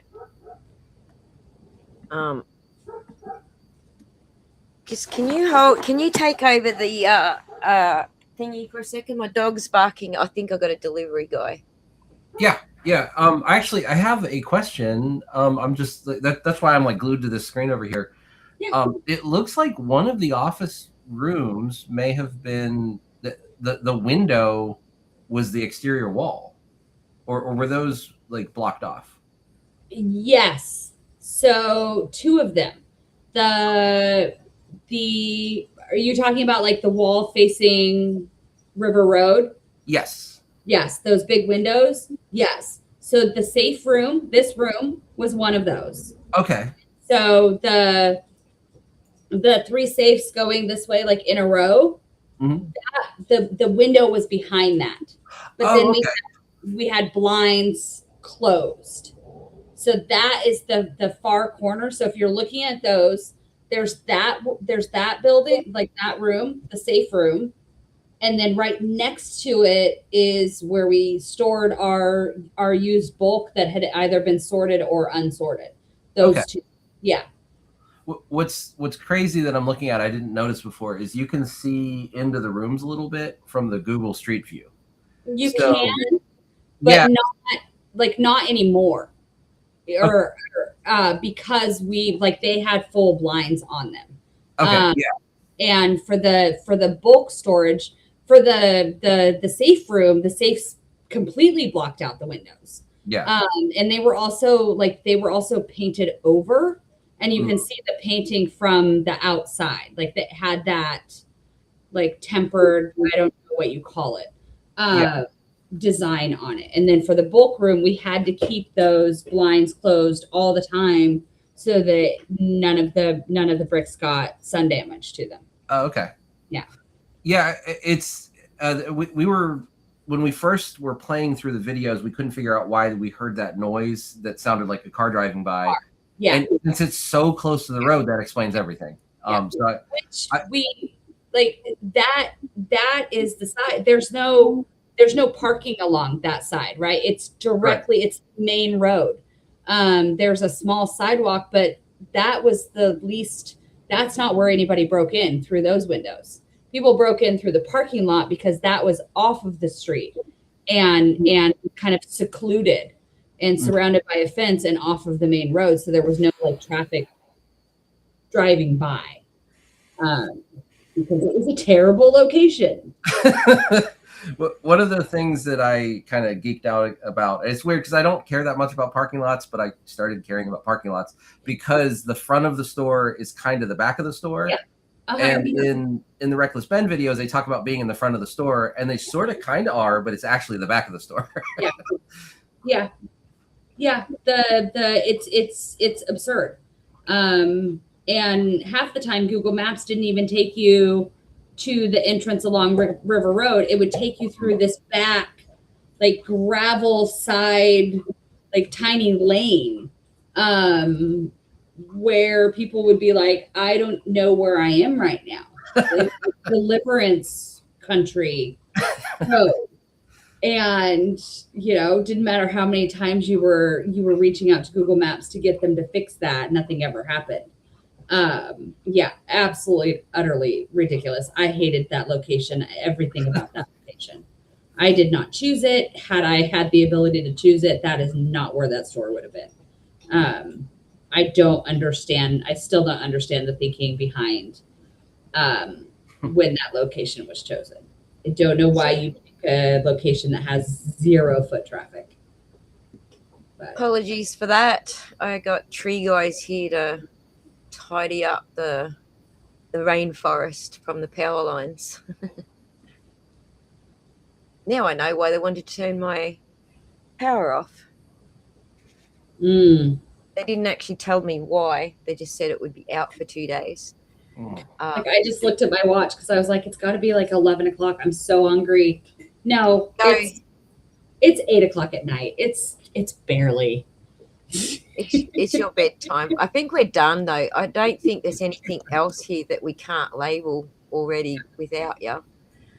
There is one room. I don't know if it comes up in these photos, but I know Brandon has a picture of it where it's kind of like there's one where there's just a bunch of like loose things, and it doesn't look like you can walk into the room. That I'm not. It's got like totes. It's got like totes and a lot of boxes of loose things and stuff. Just like tubs. That would be. I should have pictures of that too. That would be the room that's right next to the safe room, the bulk storage room. Okay, bulk storage room, which is the one that touches the window. Yeah, and that was only for like unsorted bulk. And then we would have like the totes would be like the tubs would be identified whether it had been sorted or unsorted because there was so much bulk that came in. It was absurd. And you can see the vertical blinds, so that makes sense. Yeah. All right. And then there's another picture that I didn't see. I didn't take and I didn't see until I went and looked through all of this. And what that was, you can see he took a picture in my office because you can see my purse and my sweater sitting on the back of the chair. So that, like, I can place that in time. That picture was taken while I was still there. I thought that one was really funny because in the one report, there's the comment about, and I thought it was also really offensive, but she should be worried about her purse, not the collection. But literally, the photo tells you you weren't. You were worried about the collection. Like that literally is what the photo tells you. Yeah. I love that their argument was like, she's being removed from the store. She's not thinking of anything other than that. Holy projection, Batman. Like, Exactly. That's what I was thinking too when he did that. I'm the same kind of, I can't say what I want to say right now, but I don't generally operate under a selfish motivation of only thinking about myself. Yeah, all I could think about with that was like, projection much? Especially considering the context of the fact that they knew I was walking around taking all those pictures that night. Right, exactly. Why lie about something that is so easily proven false? I know why, because they thought I was going to quietly go away and none of this stuff was going to make it to the light of day. It's actually projection, and it's very common with abusers. Yeah. It's So it's Darvo tactics. It's the Darvo, right, and it's the projection in the Darvo of reversing the victim and the offender. If this is what I was doing, I'm going to project that onto you. It's kind of fascinating. It's kind of funny because the podcast that I recorded earlier today, like part today and part yesterday, because she also had, like, they had storm issues and she had electronic issues. But it's very different. She's not a Lego content creator at all. And so a lot of what we were talking about was like things like narcissistic relationships and stuff like Darvo and all of that. So it was really interesting. I'm really excited for it. Like, it was kind of a nice change to talk about other, other stuff within the context of, and then come on and do that. And so, I think that's what attracted me to this case, because we were following this similar pattern with the people that were at the house where Officer John O'Keefe was killed. They all used this Darvo technique to like project everything and turn it backwards. Like, this is what Karen Reed must have been doing because, that's their way of getting away with it. Yeah. And that's what caught my eye was not just the BAM corporate doing it, but also the police were doing it. Yeah. And I thought, this is a very interesting interaction here, because I've only just sort of started putting these Darvo things together and realizing how connected they are. And for some reason, it's nearly every case that I cover, there's this Darvo aspect to it. So I started out, I think, very early with the Johnny Depp versus Amber Heard case. Mm. And that was where I sort of first learned about the Darvo and how that works in a intimate relationship. Yeah. And I went and read up heaps more about it, and I was like, holy crap, this is happening in lots of, like, not even intimate relationships. It's just a pattern for abusers. And it's a textbook pattern of behavior in any kind of abusive or manipulative or controlling relationship situation. Like, I recognized it almost immediately because of how I grew up. It was not when the comments first started, really, that was one of those things where I could, like, immediately recognize, oh yeah, these are Darvo tactics. And it's not even subtle. Right. It's not even like good tactics. So this little thing I got on the screen here, see how I got, only timestamp I've got is a outside creation date and modify date. These are standard items that are attached when you download it onto your file. But see, all the other times are 0. Okay. 0, 0, 0, 0. They're all zeroed out. Like, there's a whole bunch of atoms inside of this that are all zeroed out, and they're important atoms that tell you the provenance of the file, not just the timestamps, but where the file originates from. Okay. And yours are all exactly spot on how they're supposed to look. they've I mean, got the right value that matches the surprise date. me. Right. Yeah. There's hundreds and hundreds of these fields stored in the header of each of your either photograph or like I said, there's more in a video. And that was Will this is be what like there will be one. There's one photograph that the metadata will be wrong, and somebody pointed that out to me, and I don't know if you've come across it or not. is But it the tub of stuff that you took from Comic-Con? no. So I'm not sure exactly which one it is, but it's one of the ones that CoffeeZilla, that CoffeeZilla posted on his Patreon after all of this, when he did the whole dump of all of this stuff.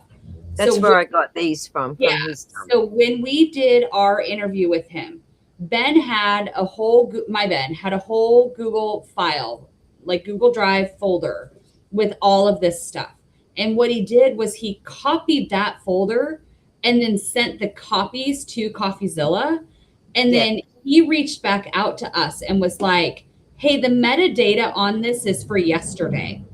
And then we went, oh, crap. When you copy it, it changed the metadata to when he copied it. So then we went back and just shared like our folder, our master folder with him. Somebody in a comment on Reddit or somewhere, I don't remember, maybe Facebook, maybe whatever, reached out to me and was like, just so you know, one of those pictures. So one of those pictures in there is from that, like the metadata is wrong because somehow it was the copy.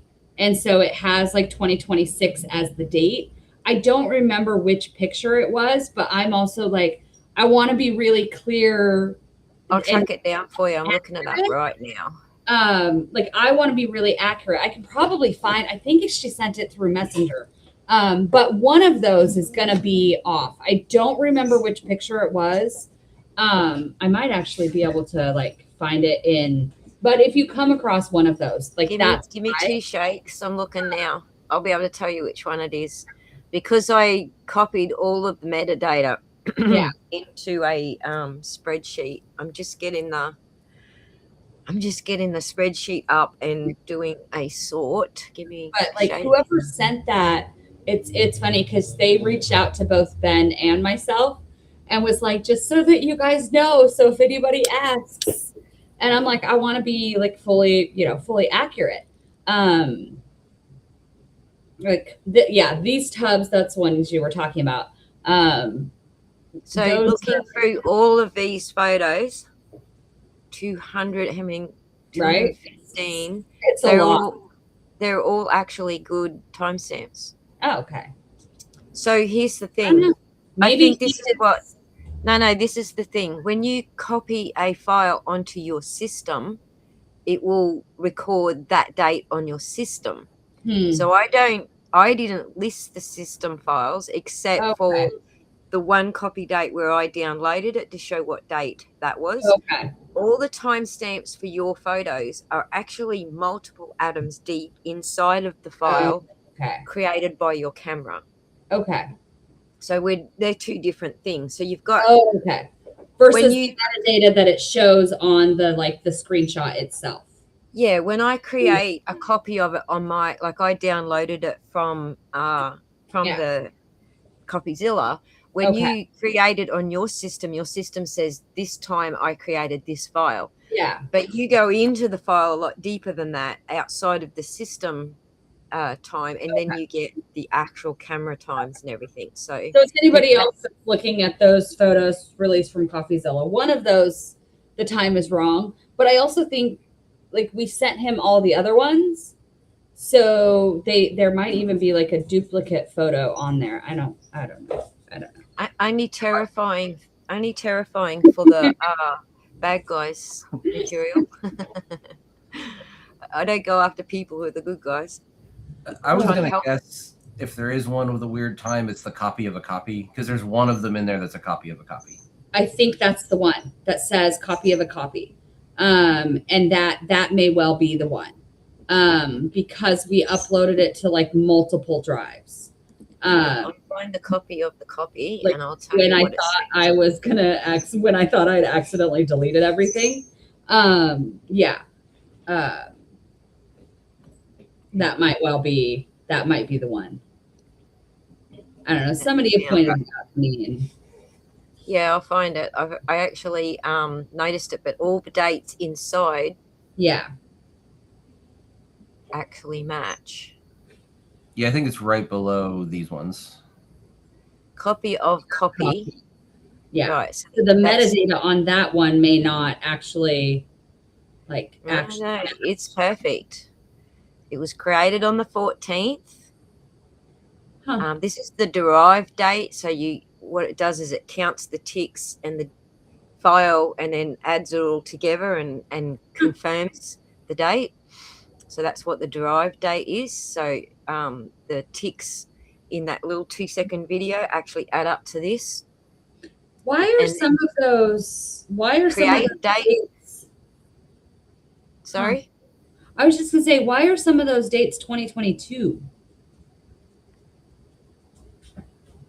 Because like that down here, that's the profile of your camera. Oh. So your camera was built in 2022. Oh, okay. So that's a little normal. weird that you can That also tells me that no one was trying to wipe, layers deep in the metadata atoms, because we can still see it's the color profile for that camera. Yeah.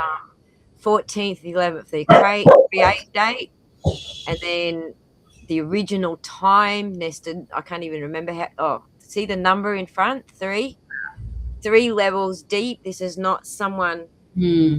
If someone wants to change things, they would just zero everything out deep. Like they won't even count how many deep. Okay.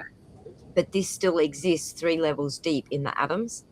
So when I say levels, I'm talking like that's 1 level. Yeah. That's 2 levels. And then that's 3 levels. Do you follow? These are nested atoms in the metadata fields. So people who don't really know what they're doing will only see that surface system time or the surface create and modify dates. These are deep inside the metadata structure. So it shows us our offset time, which is your time zone. So because all of that matches, that even matches your model manufacture date. Because all of that matches, then we can say, yep, this is legitimate. Whereas if you had one that was good, but then all the others weren't, you have a question mark over it. But all of your time fields and codes all match exactly. So much of this, I don't know what any of this means. So it's one of those like when CoffeeZilla was doing the math, I'm just nodding my head going, yeah, that sounds about right. I don't know. It's 11 o'clock at night. I just got home from work. I'm not doing math. Yeah, exactly. A lot of people glaze over with the maths. I'm gonna trust the experts. I will say in this video, you're going to do math, and the comments will be, no, you're doing the math. We're watching. Well, and we recorded that video with him before we realized that we could maximize the screen that we were recording on. So he was showing us like the spreadsheet and Brandon's pictures and stuff, but we had our screen and so it was a tiny little. So just to put it very simply for people who don't get it, the camera itself stores a lot of information about the photo it's going to take in the header of the photo. So you've got a header and you've got your body and you've got a footer. And your header is where all this information gets stored. And in a video, it's a lot more information because it's also storing frames and that information against the frames and how long frame should be on the screen for, etc., especially with a flattened MP4. So this is actually forensic data that a forensic technician would look at to say this is an authentic copy or this is a derivative copy. And derivative basically means not the original, but re-exported through some other program or some other video editor. The two I just showed you where all the timestamps are zeroed out, that's a specific type of derivative coffee where someone's deliberately trying to cover their footprints. So they've used an app called FFmpeg and given it a command to wipe those shush dog, giving them a command to wipe those values all back to zero, set them all back to zero, basically. So it's a forensic audit of your photographs, and it passes the forensic audit, is plain English version. Unless Pun wants to simplify that further. Well, when you read this advanced thing, it should be in the voice of the narrator from Forensic Files. But yeah, the way the way that's helpful for me, and this is definitely an oversimplification, but think of it as the envelope to a letter, where the things that are written on the envelope are this metadata, and it could be stamped from multiple places. It could be. It could even have your fingerprint and even your DNA on the stamp. Yeah. Yeah, and it could have a lot more information on the outside, and it could go, you could have even more deep information, or you could have a bill of lading that's attached to the outside that gives you more information. So think of this as like the packaging and the information of how it got to how it got created, how it got to where it's going. And one of the things to keep in mind is, there's going to be like Windows and operating system dates, but the data that's associated with the picture is going to live in this metadata in another place. It's like hiding on the back of the stamp where you licked it, or the fingerprint where you closed the envelope, or it's hiding on the outside of the packet, but not where you'd think to look. Yeah, and a lot of times you'll see, like, if you have something on the outside of packaging has a serial number, there might be data encoded in that serial number, and people get familiar with that, like they know how to look for date codes and whatnot. But a lot of things also are, in real life are, I actually have this as an example. They're packaged with a ton of information that's different depending on, what piece you need. And so, what we're saying is, within the metadata, there's a lot of different types of information, and a lot of different information is only useful to certain people at certain times. But what we're really looking at is some of that information is in its own little packets, which has its own little packets inside of it, which has its own little Russian nesting dolls. So just to add to what Patrick said here, I had to fix the EXIF data in a bunch of my pictures because the data on my camera was off, and I also added location to my files. And my question is, how long did it take you? Because there is 0 seconds between all of Crystal's metadata, whereas this would have taken, at least, even if you just did it as a batch process through FFmpeg, still would be seconds difference. I don't know what any of that means, so they do. the geeks in the crowd do. That means. It's possible to spoof, but there are so many data elements that, right, but most people are too lazy to spoof every single element, and that takes time. If you're going to go into the packet, which is inside another packet, which is inside another packet, that takes time to even just navigate into those packets to find those pieces, to change them, if that makes sense. Most people. There's also the knowledge aspect. You would have to know exactly what you're going to spoof. So we looked at something here earlier that was like a super convincing piece of data, which was the date the phone was created. Somebody would have to know that information to be able to spoof all of the phone information to say, oh, this is good. So there's pieces there you can validate if you have the know-how. Yeah, I had to look that up, what an ICC was, to be able to tell you that was to do with the phone manufacture date.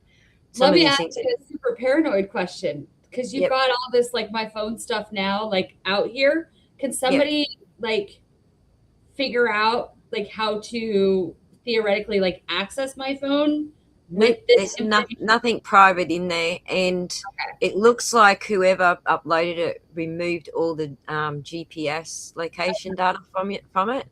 So that would have been the only thing, and the best it would have come up with is location at the shop anyway, even if they didn't. But it looks like CoffeeZilla did that for you. I was looking for the GPS data because that is one of the provenance factors you would look at.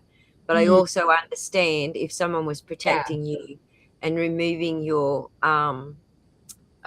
personally identifying information, that's what they would have aimed at first. Yeah.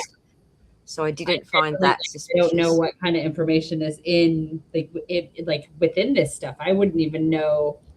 I wouldn't even know to go looking. So I have no idea. I don't know. I don't know what he did and didn't do. Right. To me, I it was looks really relieved when we were recording. I was really relieved that I was, because I hadn't gone back through them in, a year, hadn't looked at them in over a year. And I was like, oh, I have one that has Brandon in the background. That's going to come in really handy. And I was excited about that. And I was like, that's going to prove that it was like that night outside of everything else. Brandon, oh, is that what she looks like? I've never met her. Right. Right. Yeah. And now you've got proof that he did. And both in two different devices. You've got the Ring device recording him as well as your camera recording him. That's, not only that's like, big. This particular this particular file, I can actually export all of this into a document for your lawyers if they feel like there's going to be a moment where your transparency and honesty is going to be in question. I'm sure this is what they'll want if someone's going to raise that question in a court context. Yeah. So if you want to ask them if they want that, let me know in what format they want it in. They probably just want it in a PDF, maybe a spreadsheet in a PDF or something. But if they want it, let me know in emails, and I will get it together for you so that you've got a copy of it yourself.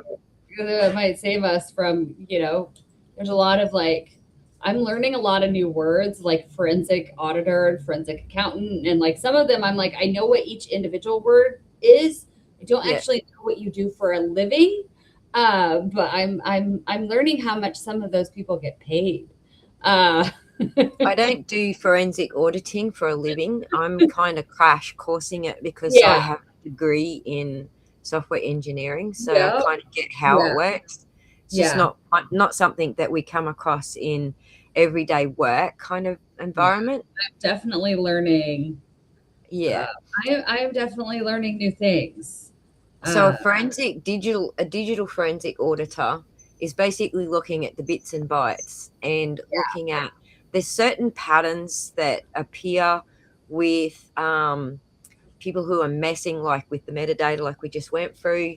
There's certain patterns that appear in the bytes, like one of the videos that I pulled apart for the Karen Reed case actually has fingerprints where packets are stored equally 800, let's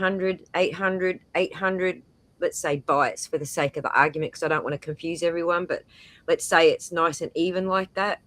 One of the files from that exact same Ring camera comes out at 1600 and 0, 1600 and 0, 1600 and 0, instead of even 800, 800, 800. And then inside of those 1600 zeros, there's these odd packets, which are not 1600 zero. They're like 1580 something and then 8 bytes on the other side, or, things like that. So that tells us this file has been cropped or cut and pieced together from another part of video. You can literally see the cut marks where the video was cut. So that's what a digital forensic auditor is looking for, patterns like that. Sometimes when you use AI, they have specific patterns that they inject into the file to create the special effects or whatever that they're adding to your file. So we saw some of those fingerprints in the Karen Reed case in some of the dash cam footage. So that's the sort of thing a forensic auditor would look at. And you obviously know what a forensic accountant is. It's kind of the same thing, but looking at the numbering. And CR Tune is actually one of those. So, looking at the Phoenix activity that we were talking about earlier. Yeah. So there's definitely fingerprints in the financial accounting, the FDD, I think they are called, financial accounting, that have forensic activity plastered all over them. So, Mhm. so anyway, yeah, there was all that sort of stuff. So there was even like the stubs weren't even right. Like the end stub at the end of each file, even those weren't right in the edited files in the Karen Reed case. So there was some major manipulation going on, like to a digital forensic degree, which only points to one person in that case. It certainly doesn't point to, anyone on the defense team. So the FDD has plenty of accounting material in there. That's correct. All right, so we're going to let Crystal go to bed because we know she's an early to bed person and she's been doing this for hours on end You're today. okay.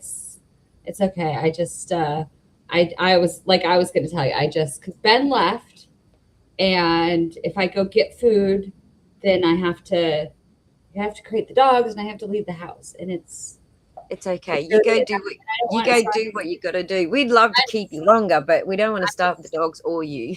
I just door dashed food, so I was gonna I was watching it and I was gonna be like, okay, y'all, my dinner's gonna be here because I've been left alone to feed myself, and it's been a long day and I don't want to, so I'm gonna let somebody else feed me. That's a good idea. And if you don't do the dogs at the same time, they're just going to sit there and drool at you the whole time, aren't they? Because that's what our mutt does. Yeah, they've all. It's fine.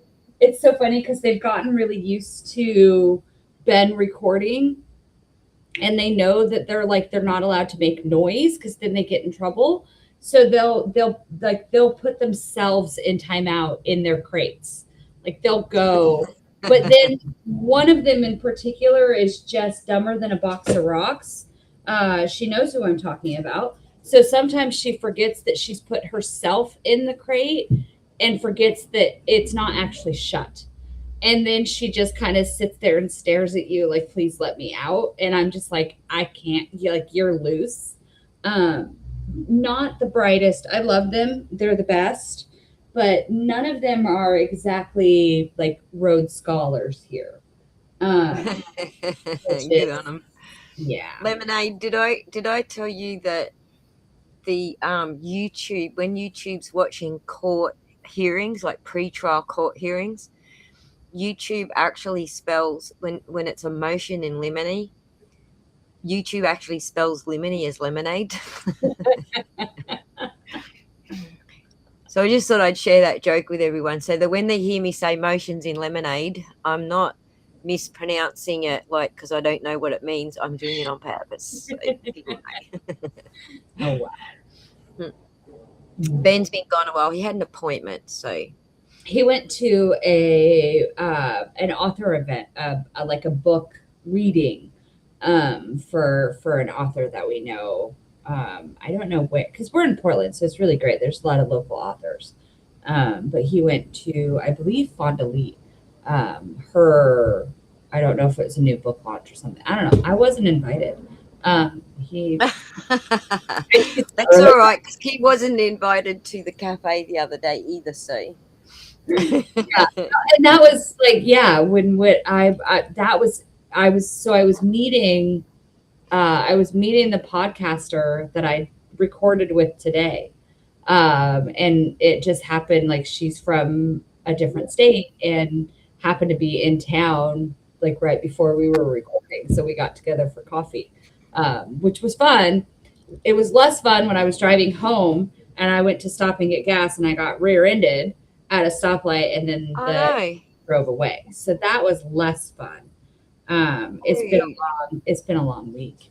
Do you have dash cam? I don't. I need to stop and pick up. I need to stop and pick up. And the cops were like, you can file a complaint online. We're not gonna come out. And I was like, this is cool. So I'm dealing with my body's a little sore. I'm really lucky though. My car is there's a teeny tiny little dent, but it's not much at all. But it hit I was expecting a crumpled bumper. So shout out to Nissan for the sturdiness of the bumper. It absorbed. Nice. So yeah, it was not. I got completely bloody walloped by a bunch of trees last cyclone.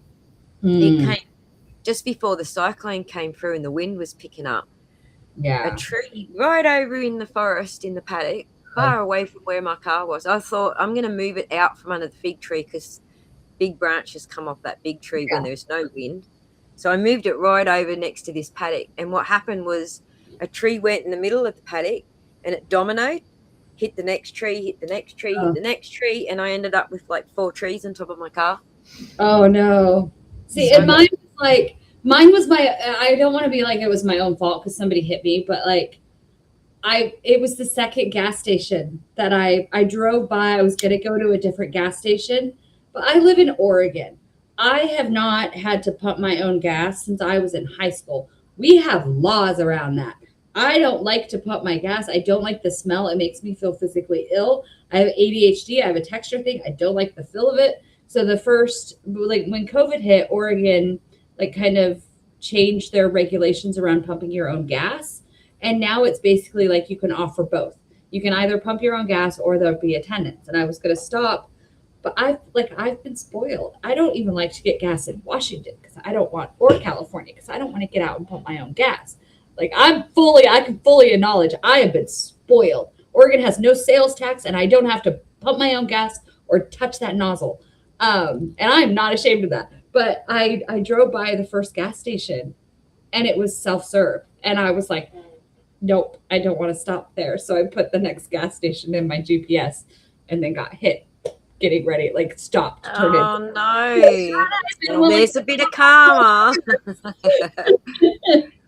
We're actually the opposite in Australia. You have to hunt down a bloody gas station that has service. Otherwise, everything is self-serve here. Stick your card in. And there have been times where there has been more than one time where I was like in Washington because Vancouver and Portland, Washington are like there's a bridge apart. It's hard to pay if you're not paying attention where the border is. There have been times when I pulled into a gas station and just kind of like sat there and waited and got like progressively more annoyed because there's no attendant coming out. And then like realizing, oh yeah, I'm in Washington. They don't do that here. And usually I'll just like start my car and keep driving. Because at that point I'm not getting out and letting everybody realize what I've done. I don't like to pump my own gas. I don't like it. I've been fully spoiled. I don't like the smell of it. I don't like the touch of it. I don't like the taste of it. Because when you pump it, you can taste it in your mouth. Yeah, it is horrible. I actually I hate to fill the can and put it in the car for the generator. Yeah, I just don't. And I grew up out in the country. Like I grew up having to like, lawnmower and like all that. No, I'm a grown up. I don't have to do that anymore. I'm like, I don't want to do that. I even worked at a gas station and briefly pumped gas in high school. And I'm like, I don't, but the other day it did backfire on me because then I did. While we're on the topic, can we all throw hearts in the chat for my son who pulled that generator like 50 times this morning? Before it was probably more than 50 times. He must have done like 10 strokes and then stopped and had a rest like at least 5 times before the damn thing started up. But appreciation in the chat for the for my son Causa for pulling that Jenny started today so that we could do this live stream and collecting the can of fuel because I didn't want to do the same thing as Chris and taste the smell of taste and smell the fuel.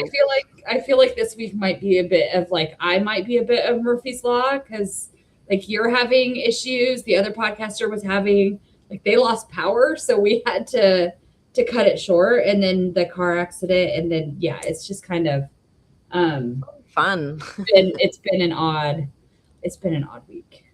I actually have not had a guest live stream except for Pun in probably the whole of 2026 where there hasn't been a power out. Every time I book a live stream, it's a freaking power out and it's driving me nuts. It's like they know. There was one day I had just connected with my guest and bing, power went out. I was like, get out of here. I've done lives on YouTube, on TikTok, because that's fairly easy. But Ben has been playing around on his YouTube, and I just recently like set up I think it's Streamlabs. I don't know, whatever. We're gonna see if I can figure it out. I don't know. At some point, I might be brave enough to try it. I don't Look, know yet. Streamlabs is the baby. It's the easiest one to learn. You got a That's really easy. That's Yeah, what I've told. you'll enjoy the Streamlabs. I'm like, I'm self-aware enough to know that it's not something I'm going to invest a significant amount of time, because as soon as this is all like, as soon as this is resolved, this whole thing, like I'm going to disappear back into obscurity. Like I'm going to be the Simpsons meme of Homer, like back in the Back shrub. into the bushes. Yeah. That's going to be me once this is like all the legal and everything is like, is finally settled. It's just going to be like, I'm just going to be like, it's going to like fade to black and you're just going to be like, wait, where'd she go? So it's not something that I'm going to invest a ton of time in trying to figure out, but people have been asking. And so I'm like, I don't know. I don't think people want to actually sit there and listen to me ramble. Well, you'll be surprised, and you'd also be surprised when you hit a wave, how much extra income it brings in just because you have hit a wave. But I wouldn't rely on it because they come in waves. Yeah. Sometimes I don't want to listen to myself talk. And so it's really kind of a surprise that there are people that exist out there that are actually like tuning in to hear me talk. And so I always like have the impulse to be like, I'm so sorry, guys. I can't help it. I'm not, half the time I'm not sure what's gonna. I've actually experienced the same thing because I'm the only one in my entire family and friends and everybody who does tech. I'm actually banned from talking about tech. You are not allowed to talk about it. We have a barbecue. There's this one other girl. She gets into the tech a little bit because she does photography. We're banned. We're like, people stand in between us and go, separate. You got to have other conversations. I usually have Ben here giving like the little, like, I joke that I'm like, because I have ADHD. And so like my brain doesn't stay on any kind of track. It's like the kids' toys that you find at doctor's offices that have the little wooden beads that go everywhere. Like that's how my brain operates. Well, we did very well to keep you on track tonight, didn't we? I usually joke that I need Ben, like I need somebody like they have in the theater with the little like the little shepherd's crook that like drags you off stage when your comedic act is over. The little kitty brace to pull you back on track. So it's usually Ben that's giving me, like, you guys can't see on the camera, but it's usually Ben like poking me in the knee, being like, okay, stop now. But he left. So I'm a little afraid to do the whole live thing like by myself, because you do get used to it though. Talking to yourself is probably the hardest thing to get used to when you're just on the stream by yourself. Yeah. But then when you've actually got people in the chat, you're kind of conversing with them more than by yourself. But how do you keep a train of thought? I don't turn the camera on. That's why I don't have the camera on. If you want me to talk and think in a straight line and linearly, and like in order that people can understand, turn the camera off. Like you can see my eyes shift because I'm like, I forget that I'm supposed to look at the camera and I'm looking at myself instead. And so like constantly all the time, and Ben's like, look at the camera, and I'm like, I can't, it's a bright shiny light and it hurts my eyes. And then I forget that I'm supposed to be like looking straight ahead. But no, mine is always, the first, when we did the live with Making Law Simple, I kept trying, we were building, which was a lot of fun in theory, but I kept trying to read the comments and it turns out you can't talk, listen, read, and build Lego all at the same time. And so my poor little Wicket has 3 toes. That's it. Yep. Because I haven't had a break from work. So I'm like, I need to go back on their show so that I can finish building. That was the Lore and Libations. Yeah. Channel. Yeah. They're actually part of our staple Lore Tube. Yeah. It was really fun. And it was during that weird time period where we weren't under the restraining order. we were named all over it, but we weren't actually named defendants. And so at the time, that was kind of fun of going. Our lawyer was like, well, just to be safe, like maybe don't talk. And so it was kind of fun to talk about stuff that was like outside of the case itself and just chat. So it was That's Valhalla maybe Awaits that and one. MLS. No, I'm thinking of a different one. I'm wrong. Sorry. That was the Was it, or am I wrong? Wasn't it about MLS Making Law Simple? yeah, that was that one. No, that one we were fine. It was when I did the Psychwalker Studios. That was the one where we didn't talk about the lawsuit stuff. I have my timeline wrong. It's weird. Life is weird right now. That's all right. Yeah. I'm not very good with timelines either. If it's not written in an actual timeline, I'm very bad at them. So, that they're MLS and that crew, the law people in that crew, they all covered the Johnny Depp trial and became what we essentially know today as LawTube. And the Pope of LawTube is Nick Recader. And then when we moved into the Karen Reed case, a lot of them branched off into the Karen Reed case. Nick came into it a little bit later, but so they were actually my best view videos on the channel, was the mashups of all the LawTubers talking about the case, and because there was just so much. The Commonwealth had so much wrong and screwed up, and things didn't match, and the judge was doing shit, and it was just so much going on with that case. So it was fun to have all the LawTubers pull together, but that's how we know MLS and Valhalla Law and all the people that they hang around with. So no, I mean it was a lot of fun. It's one of the more interesting. One of the more each kind of thing that we do is like a little bit different, which is kind of fun. It's been weird how it's gone through so many different types of channels, which is really interesting. So I was put Rose's comment interrogating you less. Are you being interrogated less now?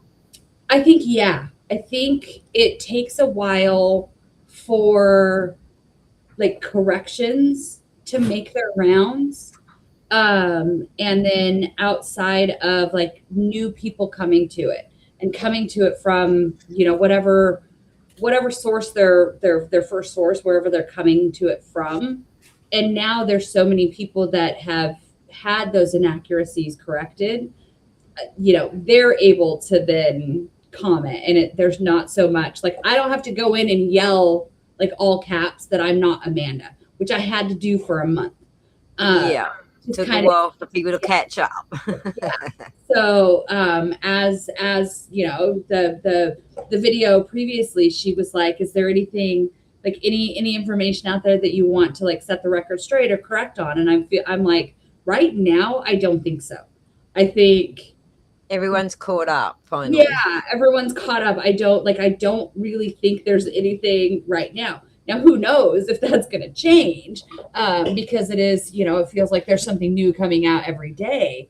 But they've also got their own little team of haters out there spreading rumors that we've got to knock and swat every now and again, which I don't mind doing.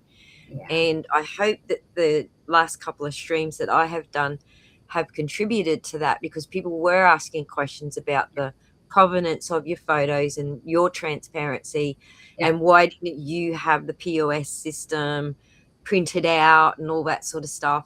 And so we've been able to iron some of those things out, which I'll do more of. So many of those questions can be answered by like they came in with no notice and kicked me out with no notice whatsoever. It can just a lot of that could be answered just by reading the contract, because in the contract, as you say, it says you don't have control of the POS and you don't have control of your own bank accounts. Yeah. All those questions would have been answered right there with just that part of your contract. If people bothered reading, which they don't. They need a talking bobblehead on the screen to tell them rather than reading. So but we're happy to do that, because as I said, Pun had probably more questions about the whole thing than I did. I don't even I just dove into the data because it's what I do. It's not, and it was a question everyone was asking.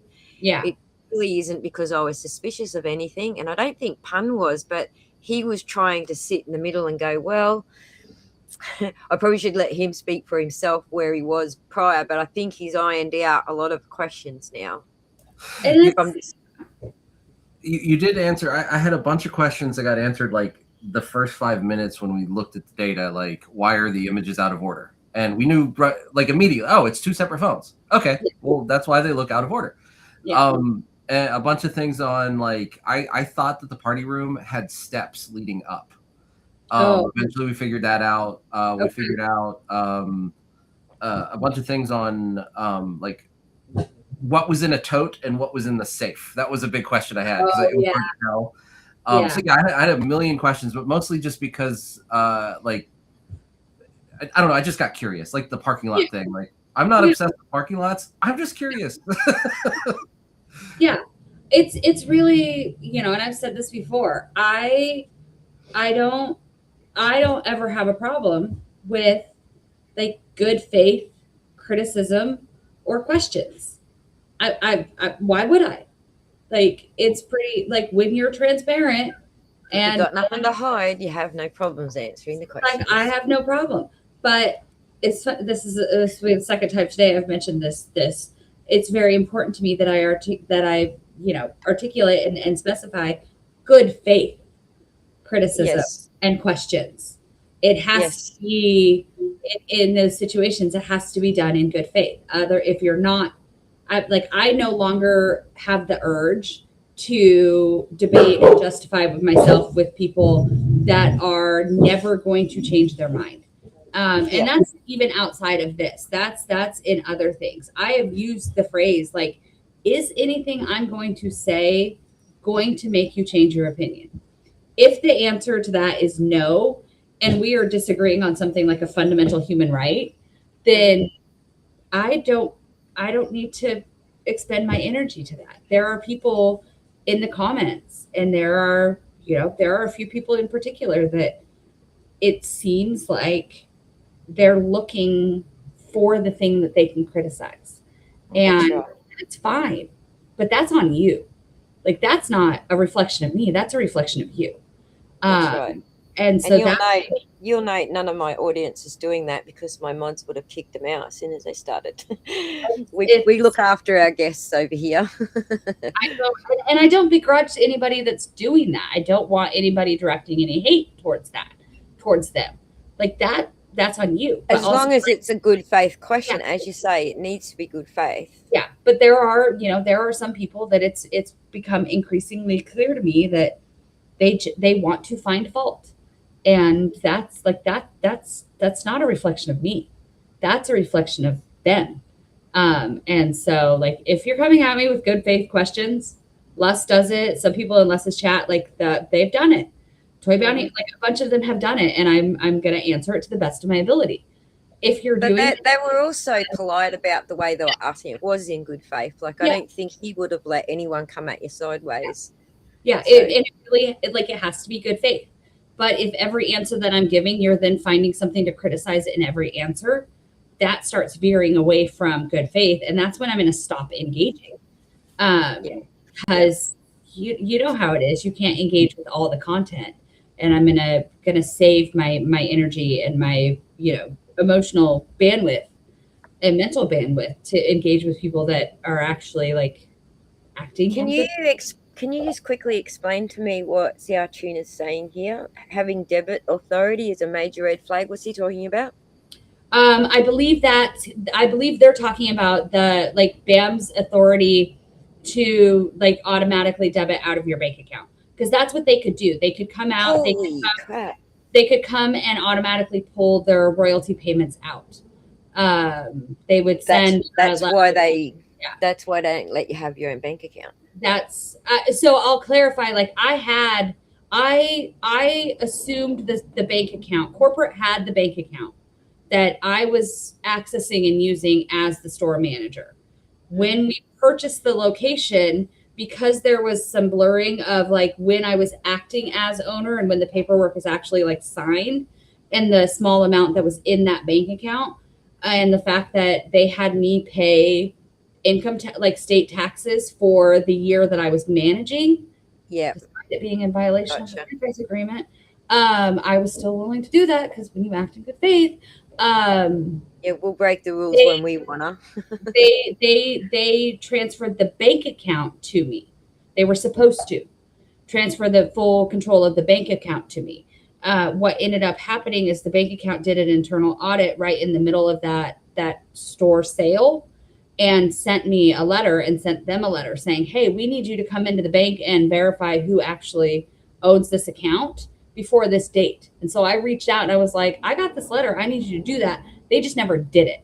And so that's when you're talking about control of the bank account in our lawsuit, that caused the bank to freeze our account, which then caused rent checks and toy house checks and utility checks and That payroll caused the defaults. to bounce. So And they then- could now do the emergency default intervention. So every one of those checks, those payments that bounced back, So because they did the would then they- add a penalty fee, which then they puts did the emergency default first and then caused all the defaults and then retroactively went, this is why we so did that like that happened right after we purchased the store. That happened within the first few months of us purchasing the store. And then it was, okay, we're going to set up a payment plan to make those payments to catch up, because when you're every time you're overdraft, you're losing more money because you're paying extra fees. it. And Interest and so fees. you're paying those bounce check fees, you're paying those penalty fees, you're paying the $1,000 late rent fee, right? So you're adding additional. So then corporate was like, it's okay, like it was our fault. We'll let you do a payment plan.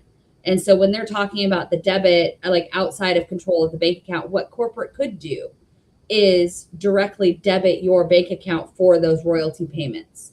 And that took place when the information, the lawsuit came out about the California stores. One of the first things that they did was notified their bank. We no longer give authorization for them to debit our account. And then went back and told corporate, like, we're going to pay you by check. That's one of those control things that corporate has. If you don't make your royalty payments in time, we can just come and take it right out of your bank account. So Gotcha. engineered default is a term that my attorney has used. Nice. So yeah. Weaponized engineered default. It's something we- that like Relic has talked about. Last Relic has talked about being familiar with as well. That's right. I've found his input extremely valuable as to putting the pieces together, because the BAM website is so complex and so much to read. So hearing personal accounts like his has actually helped me to wrap my head around the pattern and how they're doing it. Sorry. Oh no, sorry. Go ahead. I was just going to say the BAM map's awesome for people who want to dig into every single detail how they've done that. So I was just going to say, like, I was going to say, like, I appreciate the BAM map because sometimes the timing is almost perfect, because they'll be like, Relic can talk about stuff that I can't yet. Like, I can't really talk about. Like, he can say things and other people can say things that I can't in the context. because he's the other side of it all, he's free to talk about it now. Right. And there are some things that I can't really talk about. And his freedom of his opinion of Josh and Brandon is one of those where I'm like, dude, I'm a little bit jealous that you can just like say what you think about them. But it was funny. I appreciate the BAM map because I was being asked questions about the buy process of like the percentages and about how the buy calculator works and all of that in the last couple of days. And then the BAM map updates with the actual buy calculator being released. And I was like, this is great. It's now in the public and I can talk about it. Because some of those things that corporate is still trying to cling to, the proprietary information stuff. None of that is really relevant if it's a matter of public record. if you are, that's like And the talking dumb about thing is that they made it public. They can't even that. go, oh, trade secret, because they made it public I'm themselves. I'm just gonna point out the fact that these are the people that claimed I was a bad business person and that claimed they were concerned that I was not going to represent the brand correctly. And I find it a little bit ironic. Yes, the irony. Yeah. I agree with you there completely. Yeah. So I was looking into that myself. I don't know if it's true, and it is opinion, so just so everyone knows, but I was looking into, can you claim a trade secret on something that you made public? And the answer is generally no. So that's just a general thing. That's nothing to do with them specifically, or any particular thing they've complained about specifically. I just wanted to know because of curiosity. Yeah. Sometimes in my brain, I like to imagine, and I'm just like, this is me. This is not. It's for legal purposes. I'm joking, but sometimes I really kind of like to, like, I don't know who is behind BAM Map. Like, I don't know the real people, right? But I'm just saying, like, sometimes I like to imagine that it's Matt back there just being like, I gotta get rid of this asshole, and so I'm gonna just give them all this stuff. I know it's sorry. I'm sorry. Well, they've got a good cheerleader because Rosie is fully plugging them on every stream that she can. So they've got a great cheerleader. Yeah. So I don't know who's behind it either. Like, sometimes I like to imagine that it's Matt McNeff just being like Deep Throat, his own brother, right? Oh, that came out outside of the historical context of who Deep Throat was. That came out unintentionally. That is not how I meant that. I thought you said dethrone, and then I had a double take. I was, oh no. I was talking, Ben and I were talking about that. And I don't remember the context yet, but I said something about like Deep Throat, and my kid was like, Mom, you can't say that. And I was like, we need to have a history lesson right now. You need to know. So yeah. So sometimes Rosie said the people behind the BAM Map, I heard it was 3 raccoons in a trench coat. I like to imagine it's Matt McNeff in a trench coat, just like that's for my own, own whimsy. I really hope, or it's Kai McAllister. It's somebody in the office that's just like, I'm down. It's only 2 raccoons for now. The third is behind Chris. I was going to ask, is that one of the raccoons in the friendship? Right. I'm like, I like to imagine that it's somebody. Or Look behind you, Chris. What is that? I know. Is that a show? Is that a show, like something you wanted to show or something, or just one that you bought? Oh, the raccoon? Yeah, it's very cute. It is very cute. That the placement was, I got 3 of them. In my defense, they're not all raccoons. So there's a raccoon. So you literally have 3 raccoons that you could put in a trench coat. They're not all raccoons. They're not all raccoons. One of them, we're gonna see if I can. Oh, I'm gonna hit Ben's mic. We're gonna see if you can see. So one of them is a capybara. Oh, how cute is that? Oh, they're much cuter than raccoons. One of them is a raccoon, and the third one is in the back of my car because he keeps me company when I'm driving, and he's a red panda. And Costco had them, and I was having a bad week, and I went to Costco, and that's always a mistake when you send a neurodivergent person into Costco. And so that's, so the placement was unintentional. The placement was accidental. So yeah, not 3 raccoons. I have a raccoon, a capybara, and a red panda. Let's be accurate here. Did you transport them next to the 16 gallons of mustard? No, but I did buy this stuff. It's a drink called Poppy, which is like, it's a flavored, like, I thought like a flavored water, and I thought it would be like fun, like tastes yummy, it burns my tongue because apparently it has apple cider vinegar in it, but they hide that information in very small lettering on the can. It's very good for your digestive system, but even that tastes like crap. There are some things that it's not worth it.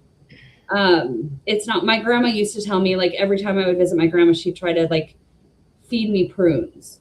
And I'm just like, there are some things it's not worth it. Everyone thinks you need a trench coat for these 3 stuffed animals now, so you can actually do a thing with it. It's so big though. Like I don't know. Like they are so, and they're heavy. Like they're really heavy too. I tried to carry all 3 of them in from my car at one time. I could not do that. No, that one was in my kids' room. I'm benevolent, so I gave one of them to my daughter. But then she has cats, and so she was like, I don't want the cats to get to it. So now he's just chilling out there. So nice.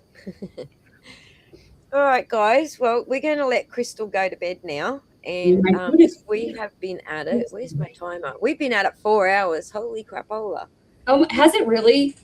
It's 4 hours, just 1 minute short now. Well, this is becoming becoming a thing now, because I have no perception of time.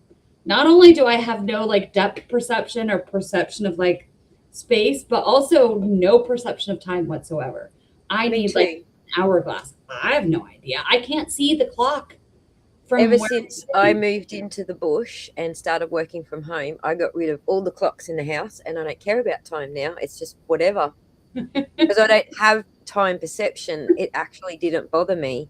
If you've got to get up and go to work and like keep a routine, obviously you need the clocks. But this was the kids had left home. My daughter got married and had babies, and I was free, and I was like, you know what? I can just work from home and not follow a clock anymore. Yay. I'm like, I have no idea.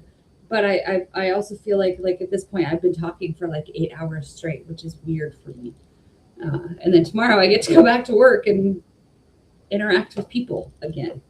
All right. Well, we really appreciate you coming on and answering questions. And I will, as soon as I've got a little 3D diagram ready, like it'll be a little walk through the shop, and then we'll work out how to get the Lego numbers to sort of pop up as we walk through the shop and whatever. We'll work something out with it. Not sure how we're going to do it yet, but I got Claude working on it in the background. Well, if you have questions about, like, I know there's some video, and some of the video from that night helps like a larger frame for the store itself. Or if you have any further questions about where everything is supposed to go, you could look, send me whatever you want to. If you want us to talk about it and go into it in more depth, I'm sure I mean you can send me, like, if you have any questions about like where something is. We'll definitely do that. I do absolutely want a copy of yours and Brian's Excel spreadsheet. Yeah, because I that's the next bit of data I want to jump into to see what they left off their spreadsheet. Because I don't feel CoffeeZilla did a very good job unless he had your spreadsheet. I mean, he did. We sent him that. So he merge the two together? I think so. If you go on his Patreon, there's one where it like I'm pretty sure my spreadsheet and Brian's spreadsheet are the exact same. I'm not certain, but I don't know that I updated anything between sending it to him. I'm genuinely not sure. I haven't really looked, but I know on CoffeeZilla's he went through and kind of lined up between what corporate provided and my spreadsheet, and then what he could see in the pictures himself. Right, because he did ask, do you have this one in the store? And he went, no. And then do you have that one? He went, maybe. So, But I mean, for me, I like, our lawyer has all the images, and like I can understand the interest for people online. and that, but like I haven't really gone through and done anything with it, because for the context of our lawsuit, it's inventory within the larger context of the store itself. So that's going to have to be somebody going through all those pictures and doing an evaluation and a testing to it, if we ever actually get to that point. So, or when we get to that point, yeah. But I can send you that sheet, because his does leave off some stuff. So, yeah. And so the last question before you do send it, where's the 300 minifigs that you gave back to Brian? Where are they inventoried on his spreadsheet, or have they been removed from his spreadsheet? They weren't added. So on the spreadsheet, if there's a high-low value, so there are some items that are on the spreadsheet, but there's no high-low value assigned. And that's because part of it is like the inventory list that Brian's dad gave me. I could go and create this item and know that there's going to be 20 of them because his inventory thing says there's 20 of them. But if there's so my process of it was like, you check the figure, make sure the figure number is correct and all the parts are correct. Then you do the high-low value, and then you put the tag on it. So that was part of the inventory process. So if there's a high-low value on the inventory sheet, if those values are filled out, the high-low is filled out, that item was inventoried and tagged. If that's not filled out, that item was never inventoried or tagged. So it was either an item that remained in Brian's storage unit and we never had. It was the figures that were then given back to him. It was, in some cases, it was a set that his dad said was in the inventory but wasn't actually there. There were a couple of those. Or it was, sometimes there'll be a notation on it, or it was like a cracked figure, or it was a custom figure or something like that. So the indication when you look at that spreadsheet of was it part of the inventory was, did it have a high-low value to it? But then the sets that I returned to Brian, those ones were in the inventory, because those were ones that we had taken to conventions. So those ones, you can see in that and the set numbers. The figures themselves, I had never gotten around to actually inventorying.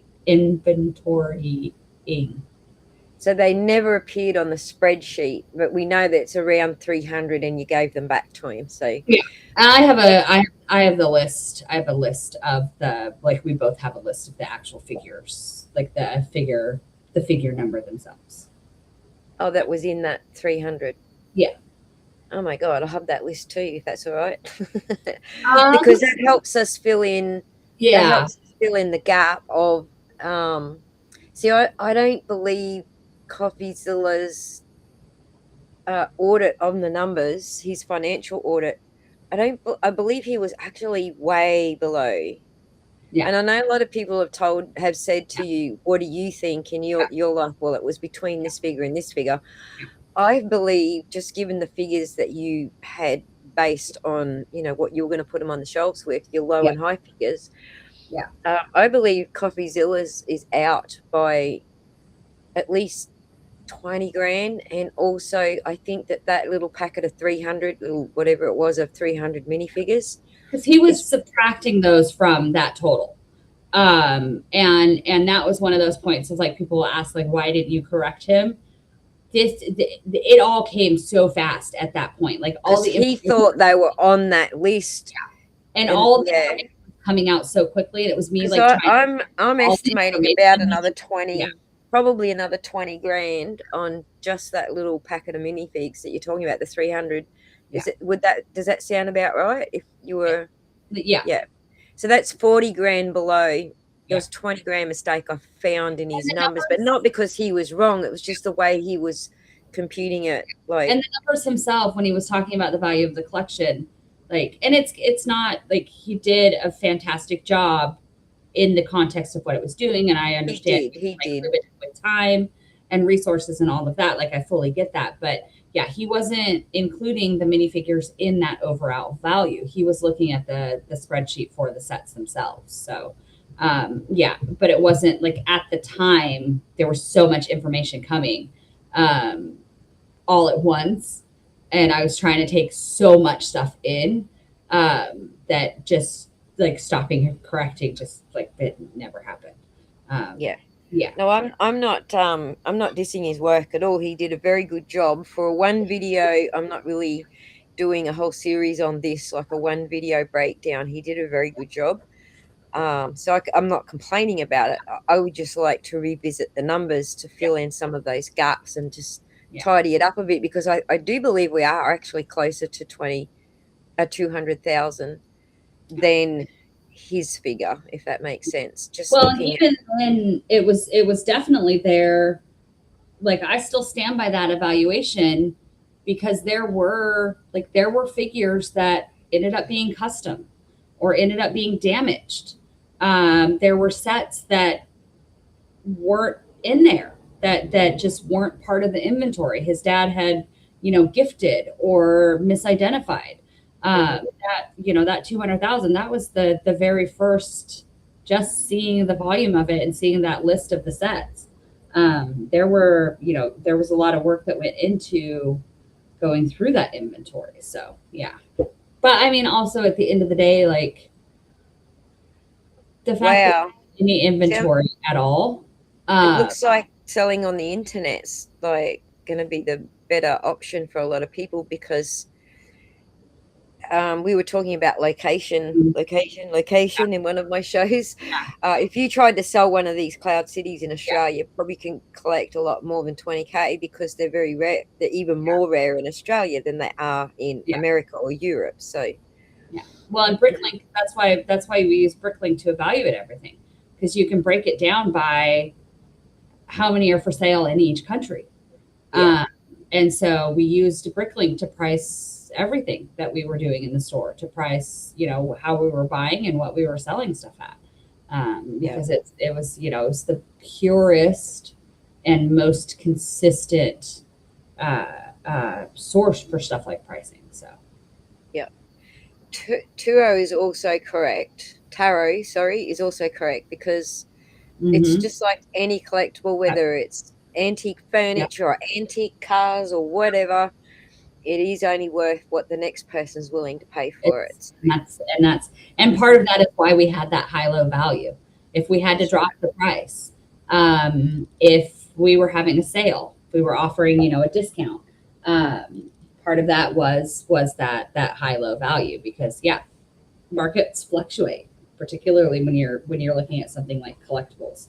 Values fluctuate every time a new set comes out. It's going to change.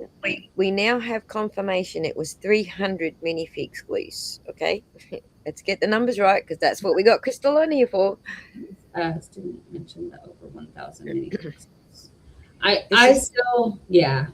This is the rumor that we were trying to clear up by asking you that question. So we know that the loose minifigs everyone's talking about, there was 300 of them approximately. That's the ones that we're trying to make sure everybody's got the number right. It wasn't 1,000. 327 minifigs. There you go. Exactamundo. 327. The exact number. 327 minifigs were returned to Brian. Yeah. All right. And I'm gonna make I'm gonna make a short video for that too, just to make sure that it's shareable and people can get the word out there, and people can stop saying it was 1,000. Like the freezer bags full, like the language, and sometimes that's why it's important to be like accurate and clear and pay attention to the language that you're using. Like there's no shade at Sheldon for how he phrased that. But there has definitely been some having to clarify of like the 327 minifigures returned to Brian were in the original bags that Brian's dad had put them in. And then those individual bags were then put into like Ziploc freezer bags, separated out by era, essentially by episode, right? Yep. Or by like, here's all of these troopers, here's all the, you know, the Hans, here's all, right? So that, because they were duplicates. So then if I was running low, it'd be really easy to pick one out and price it and put it like on the, in the case. Right, especially if you've already got the first one priced, just stick a tag on it. Yeah. And then that, those then were put into like a plastic storage tub with a lid. And that's how they were being transported. But then the other, like the other bag of minifigs, like that's the plastic baggies of individual minifigure parts that were never inventoried. And that was things like the weapons and extra weapons and pauldrons and, you know, bags and bags and bags of guns and blasters and stuff like that. I've talked about this before, that were going to be purchased under like a premium, a higher bulk rate, once we've gone through and made sure that we didn't need any more of those parts, then the store was just going to purchase them. But yeah, it was like the wording of that. You mentioned that, so I already kind of had the idea of what was going on with it, but we didn't. I don't remember you actually saying an exact figure before, so I'm very glad we got that part sorted out. And I would very much like a lot of confusion. Yeah, I would very much like the spreadsheet as well, so I can double check all the figures and work out, because we now have, you know, forensic accountants out there who want to help. Yeah, we can start crunching these numbers like properly as well. So that would be awesome. All right, everyone, that's it. We're going to let this poor girl go eat. I'm watching the map to see when they're going to get here. So. Radio. And thank you very much for joining us, Pun. I appreciate your backup assistance here in case I got thrown to the wolves at some stage. But thankfully, my Jenny's still kicking over, and it's probably needs a bit of fuel top up. My son's gone to sleep again, so I need to go do that before I run out. Anyway, everybody, thank you for joining us. Thank you again, Chris. Thank you again, Pun. Thank you. I hope you all have a lovely evening, whatever time it is, wherever you are. It's only like 2 p.m. here, so enjoy your food. And Chris, let's catch up on emails and see what we can bang our heads together with. Anything I can help your lawyers with that they need, you know, in the way of data, just say so and I'll send you what I can. Perfect. Thank you. All right. My pleasure. Yeah. Bye, everybody. Be good.